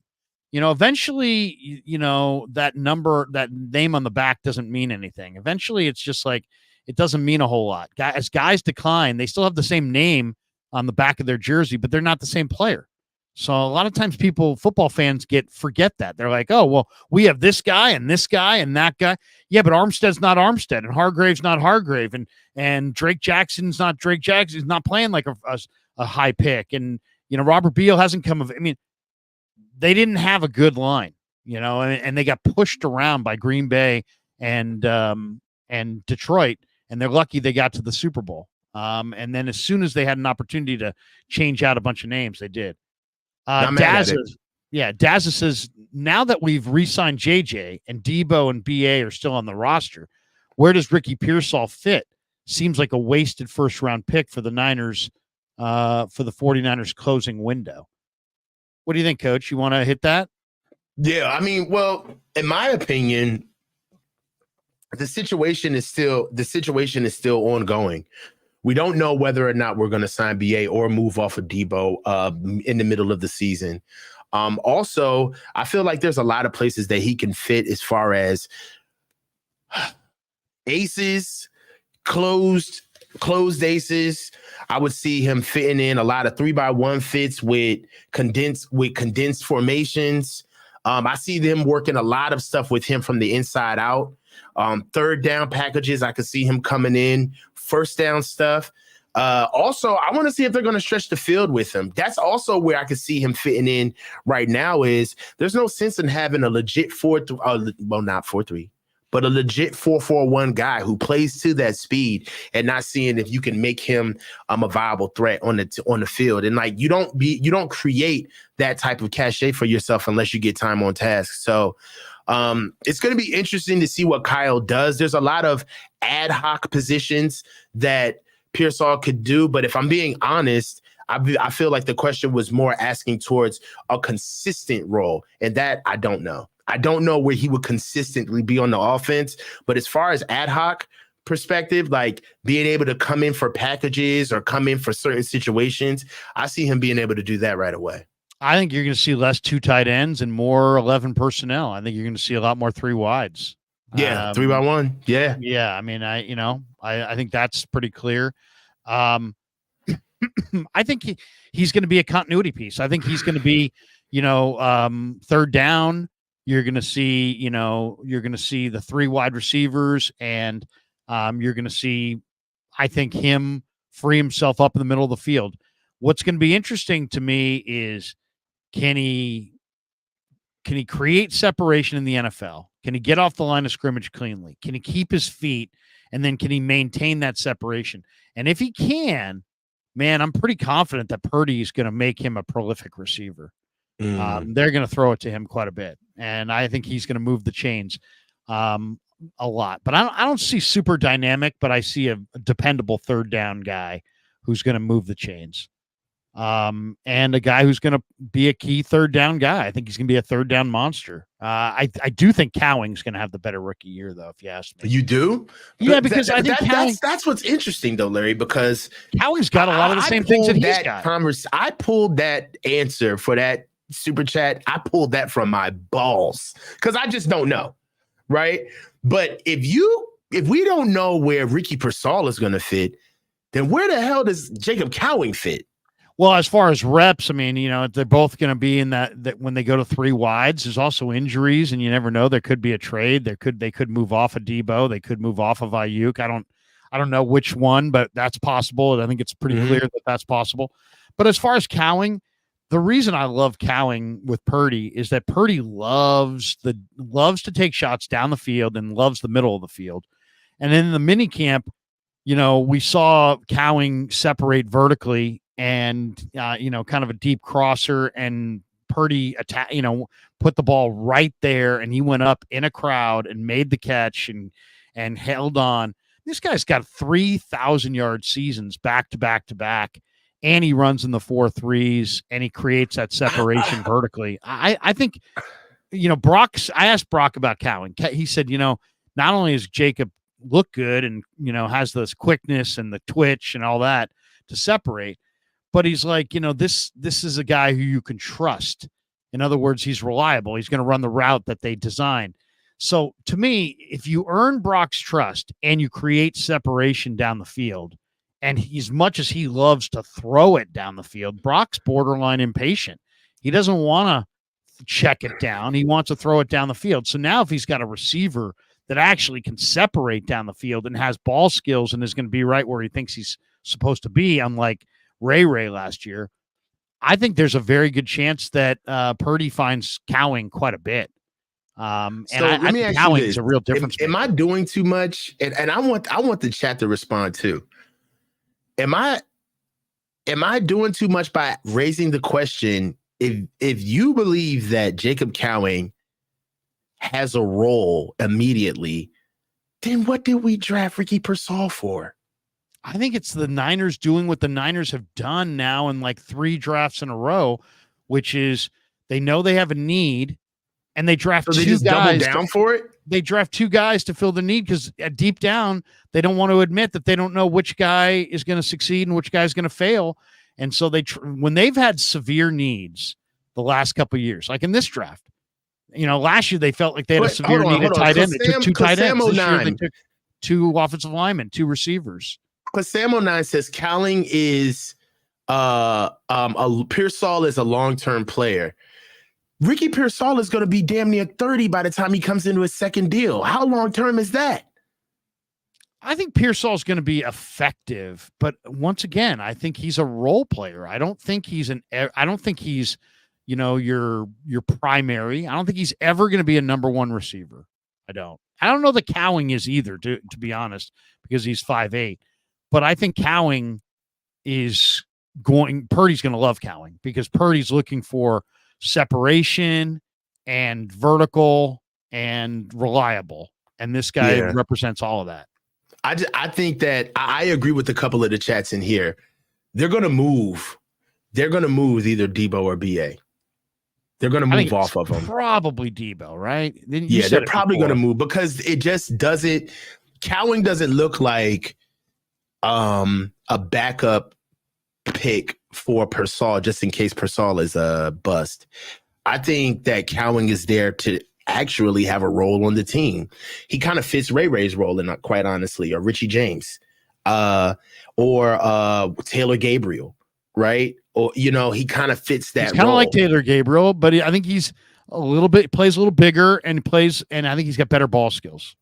Yeah. So I mean, I feel like he's not a backup or just a. Let me put it like this. No, he's dynamic. Put it like this. Do you feel the same way?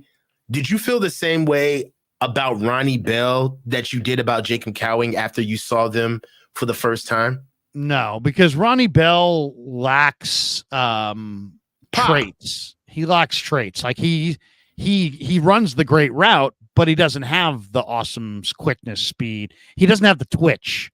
Like what Brock said, when I asked him about Cowing, he's like, he brought up how twitchy he is. But Ronnie Bell's not twitchy like that. But Ronnie Bell, Sam. Go ahead. What's that? But Ronnie Bell does a couple things the best. Like he probably does that sideline toe tap better than any other receiver on the entire team, including Ayuk. He's just so good at it. I see him in practice every day, and he just does that where he gets both feet down and working along the sideline. But Ronnie Bell is not very big. He's not very fast. He's not very explosive. He's an ordinary athlete who's extraordinarily skilled because his dad was a wide receiver coach, so he's very, very advanced. His ball skills, his hands, his route running, his technique in and out of the breaks, all of it's really, really advanced. He just isn't. He's not a dynamic athlete. I mean, I would say Ronnie Bell's probably 5'11", 6 feet. I would say his 40 times probably 4.50, maybe something like that. 4.52, something like that. He's not a burner. He's not particularly big. He doesn't have crazy long arms. He doesn't have this ridiculous catch radius. What he has is he's reliable and he's got good footwork and he knows how to run the receiver routes and he can get himself open, short, intermediate. I think Pearsall has even better route running, though. Pearsall is even more sudden, better footwork. But yeah, no, I see Cowing as special. I see Pearsall and you think Cowing's special? Yeah, I do. I think Cowing's going to be a real dynamic player. I think I'm Cowing coming to camp this year. I'm coming to camp. Oh, I'm excited. I'm excited I want to see him. Yeah. Oh, I mean, to me, okay. So let's talk about personnel for a second. When you can find a guy who's super athletic, okay, then he's got pro athleticism. He shines at the combine. Okay, that's great. And then you have a whole nother subsection of guys who produced in college and produced at a really high level. And so like they were the best college football players. Well, Cowing is that guy. He's 3 straight 1,000-yard seasons. he's a very good receiver. He's a football player. When I asked Clay Kubiak about Cowing, I said, give me one thing about Cowing that stands out. And he's like, competitor. Which I love to hear, but he also, there's no question that a guy like Cowing, he has that, he's the crossover, right? So he has the collegiate production off the charts, 3 straight 1,000-yard seasons, 2 different schools, did it at UTEP, did it at Arizona. So he's got the collegiate production. And then he goes to Indy and he worked out great and he ran 4.38. So now you got a guy who's a futuristic NFL athlete with NFL, traits as far as separation, speed, and athleticism. And you have a guy who's really polished, who knows how to play receiver. Right. He's had 3 straight 1,000-yard seasons. And when you can have that intersection, it's like, what are you looking for in the draft? You're looking for great college football players who test out as high-level athletes. If you can find that, you've got Aldon Smith, right? You got a guy who's like, man, this guy's productive. He knows how to play. He's really damn good.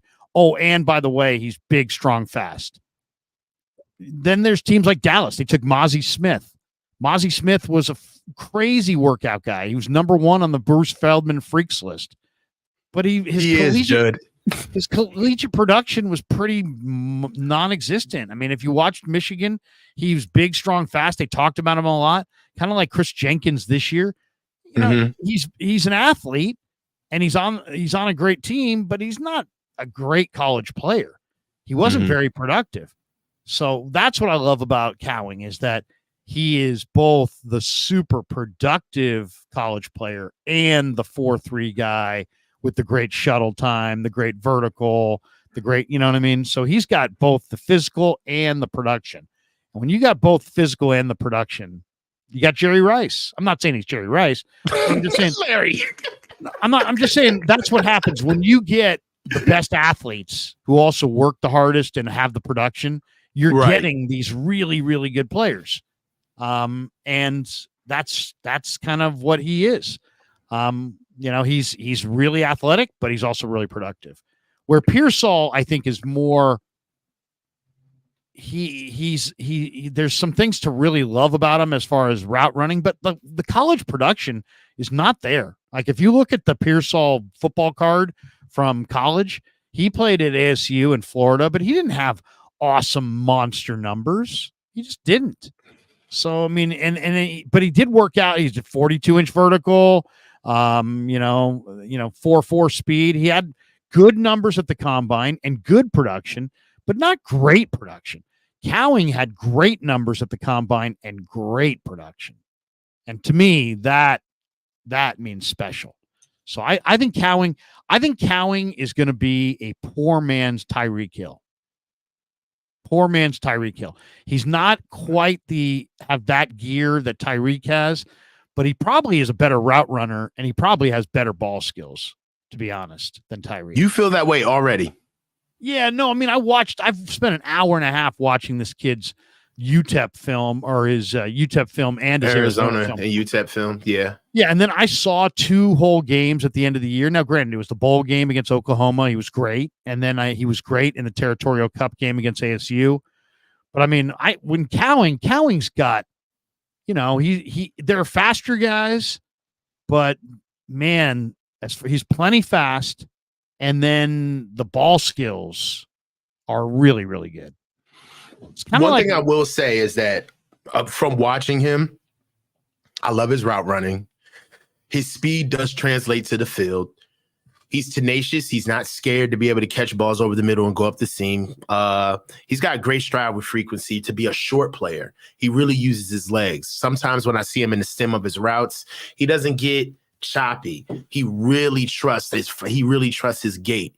That comes from running routes actually thousands of times where you literally know with your eyes closed where I need to be at the top of my stem. So we'll see. But Larry, it's only been OTAs, so we got to see a little bit more. Yeah, I mean, to be honest, I mean, I did this thing after OTAs because I'm out there on the field. But what we're seeing is not very much.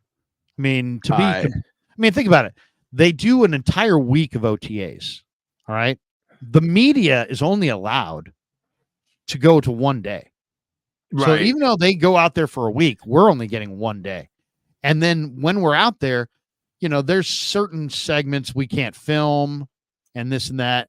We're not getting, you're just getting glimpses. Like I couldn't make any evaluations off of just the mini camp if I hadn't watched these guys in pre-draft and videos. And you know what I mean? When I tell you what I'm seeing, I'm telling you what I'm seeing based on what I saw of them in college and the glimpses at minicamp. But if it was just glimpses at minicamp, alone, you know what I mean? There's just not enough there. I mean, it's just not enough there. I got you. Okay, a couple more here. PDX Niner says interior offensive line can be had rounds 2, 3, and 4.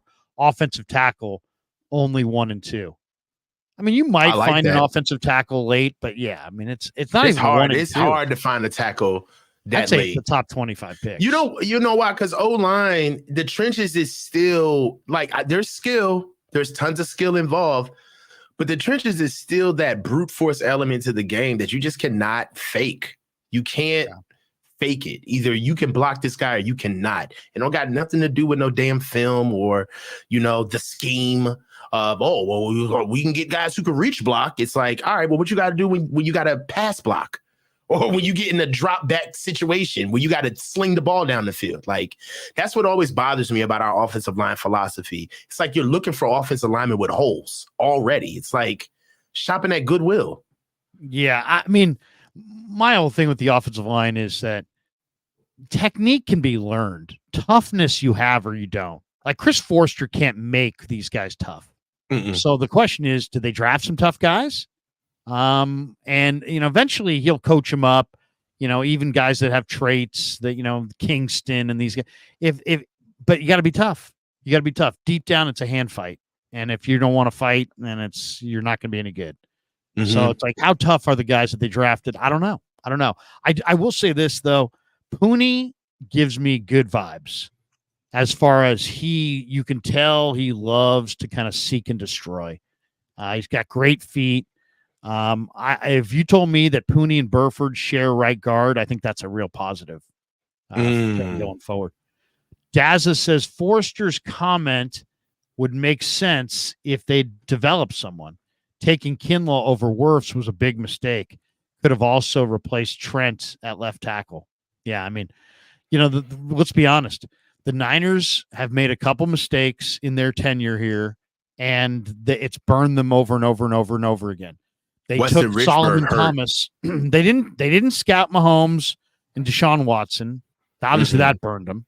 Mm-hmm. But then taking Solomon Thomas, and then having him be a bust, then force them to keep. And there's philosophies. They've got a couple of philosophies. You can never be deep enough on the defensive line. And then when they drafted defensive linemen like Thomas early and he was a bust, well, then they still had a need. So then they had to go Kinlaw, and then Kinlaw was a bust. So, I mean, they've spent, multiple picks trying to get that defensive line right, and it's burned them. It's absolutely burned them. And you're right. Yeah. If they hit on Solomon Thomas, then when they moved Buckner, they wouldn't have been forced to take Kinlaw. They probably could have taken Wirfs. My recollection was Wirfs went 1 pick before anyway, but maybe not. He might have been there. But either way, if they had hit on Thomas, they probably would have taken Wirfs. But instead, they missed on Thomas, so they felt obligated to go with Kinlaw, and then they missed again. So their lack of hitting on these defensive linemen is actually a major problem. PDX Niners says first round OC offensive center don't bust. First round offensive guards do a lot more. That's interesting. I hadn't really thought about that. I would have loved to have Zach Frazier. Mm-hmm. Yup says whatever happened to the Big Show. Love that. The Big Show. Jesse said he wanted to do other things. Vish has just been bogged down by work. Yeah, Vish has got life things handling. He's got a lot of. But I know Vish is on his way back though. Yeah, Vish is. I just texted with Vish on this week, and we're gonna stream again together. The big show, it kind of run its course. I think Jesse wanted to go with Marco Martinez, and more power to him. Love Jesse and let him. Let's just say this: we're not streaming because I didn't want to stream. I still wanted to stream. Jesse didn't want to stream. So there you go. Oli Keo says Schlereth 10th, Swain 7th, Nolan 7th, Neal 3rd, Lepsis undrafted, Jones undrafted, Diaz I went and look at that. Diaz Infante undrafted, O-line of the Broncos in 98. This is the worst thing that could have ever happened. Back-to-back Super Bowl. Kyle grew up in that. By the way, David Diaz Infante was on my Canadian Football League team. He's a buddy of mine, David Diaz Infante. He was actually a Niner. He was kind of like a borderline practice squad guy. Then he worked himself into being a starter. You're right. He was a starter on that Bronco team. I mean, that was Alex Gibbs, who was an incredible coach. And you need a great O-line coach, and sometimes a great O-line coach. I mean, the Niners won a Super Bowl in 1981 with Dan Audick at right guard. He weighed 258 pounds. Mm-hmm. So, there have been great offensive line coaches. I mean, to me, if you say what are the prerequisites of winning a Super Bowl, one of them is that you have to have a great offensive line coach.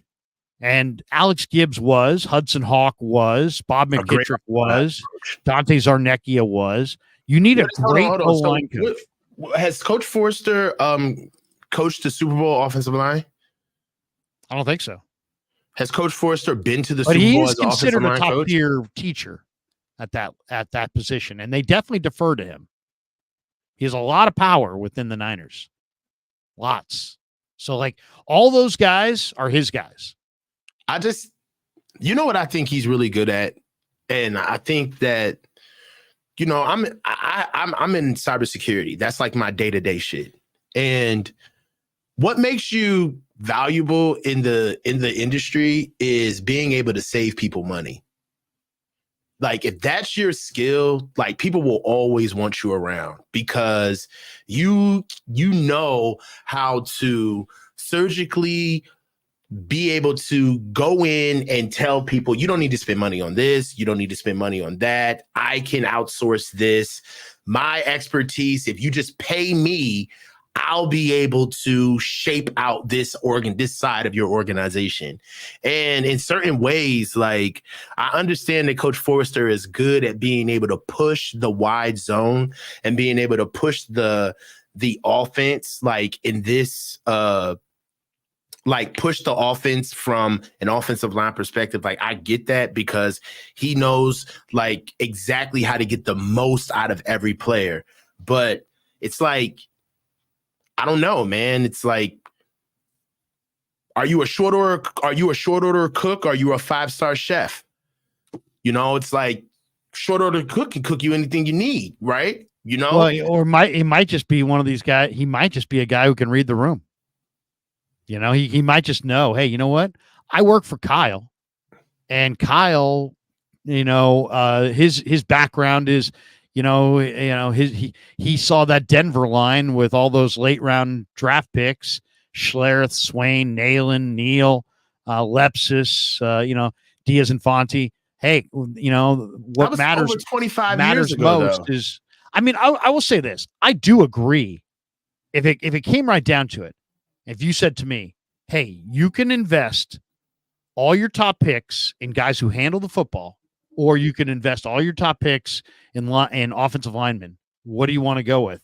I agree. I would go with guys who handle the ball because I think that guys that handle the ball can make the bigger impact on the football team. And you might find a late round lineman or two, especially in the interior, that can do it. Where you lose out is tackle. Because tackles are special and you need special traits. And that's where the Niners have they've got Trent Williams. They got the best tackle. But then their other tackle spot's been a problem. Why? Because they're trying to do tackle in the 5th round. And you can't do tackle in the 5th round. And they should have drafted Wirfs. But instead, they drafted Kinlaw because Solomon Thomas was a bust. So, The team that consistently beats us, invest in their offensive line. I'll leave it at that. The Chiefs going back to Dave Zott and Tim Grunhard, and they've always been awesome in the interior, and they're awesome in the interior right now. But I mean, they just won a Super Bowl with Nick Allegretti. Nick Allegretti is a backup because he was a backup on a good offensive line. No, I love Nick. He's a friend. He's a real starter. He's a real starter. He's a starter now with the Commanders. He's a starter in Washington, exactly. But I mean, it wasn't like he was a blue chipper. He was a 6th-round Big Ten guy out of Illinois who was just like in their system. But they also had Tooney and they had Creed Humphrey and Creed Humphrey is another guy that we could have had. Yeah, I mean, I'll say this. I mean, I talked to Baldy before 2-3 weeks before the draft, had him on the show. And he said to me something that I thought was really interesting. And it made me think of his Philly, because he does Philly in the preseason. And he's a Jersey Philly guy. He's always around that team. So he knows.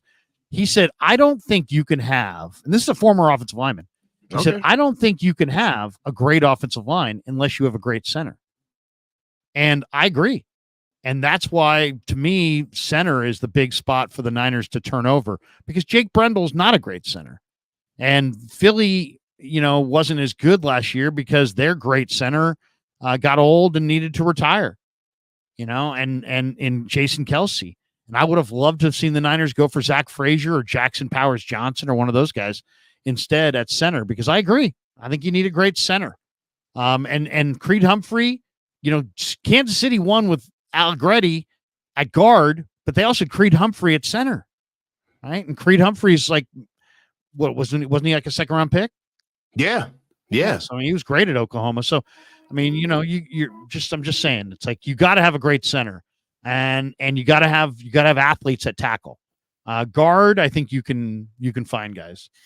Okay, a couple more here, and then we'll go. Oli Kao says, Dad's imprint is all over Kyle's career. Bottom line, no doubt. I mean, in some ways, I think Kyle is one of the things he needs to change is he needs to remember that this is 2024. And, what you do, the plays that you call on 3rd and 4, now the better play call on 3rd and 4 is to run the ball and then run it again on 4th and 1 with like a tush push type quarterback sneak. That's the best way to conquer 3rd and 4, but he's in an old school 3rd and 4 mindset, which is let's throw the ball and then we will kick the field goal on 4th down. Well, that just burns you. That just costs you the Super Bowl, that thinking. I really believe, Coach, if the Eagles had been in this Super Bowl against the Niners, the Eagles would have won, because they would have gotten 3rd and 4 at the end of the 4th quarter, and they would have run the ball. They would have gotten to 4th and 1.5, and they would have pushed it, and then they would have kicked the field goal and walked off the field as victors. Instead, the Niners kicked the field goal and gave the ball back to Mahomes. Man, look, there's a lot of teams that I feel like could have made things happen differently. I will say this. I do feel like our season died on the vine. We didn't take advantage of a down year in the NFL, particularly in the NFC. Even more poignant, the NFC West, which is our own division, was a down year. So we're going to have to see. We're going to have to see how we're going to be able to respond with a lot of teams around us getting better, especially in the NFC East and in the NFC West. That's going to do it for us. We already went 2 hours and 18 minutes. So somebody in the chat's like, Coach looks like he's got to go. I'm like, you know what? We've been going for so long. Coach, what do you got cooking on your Saturday? Have you and Hannibal already been out on the trail running, or what do you got cooking? Yeah, we went out and ran. We got a call-in show. Oh, no, we just went out and ran earlier before the show, but we got a call-in show in about an hour over on Bang Bang. So I want to be able to just talk to the fans, and we've been talking this entire time about how we feel about the offseason, how we feel about the draft. So I just want to be able to tap in with the guys and the ladies as well. Feel free. The call-in shows are fun, man. Yeah, I love doing call-in shows. So it's been a while. I've done enough shows where I've been, you know, being a guest and running my own shows, but I haven't actually talked to my people. And I love talking to y'all. So I'm going to do a call-in show in about an hour. Sounds good. Sounds good. All right. Thanks to Pig and a Pickle for being the title sponsor of the Krueger Show. Thanks to Sharp Corner Sports Cards and Collectibles for sponsoring us as well. Check out the coach. There's his YouTube channel right there below. Bang dash bang underscore 49. What time are you going off? Eastern. So check out the coach to call into his call-in show. Everybody have a great rest of your Saturday. For Coach, I'm Krug. Have a great day. Peace. Yeah, never met a man I've been scared of.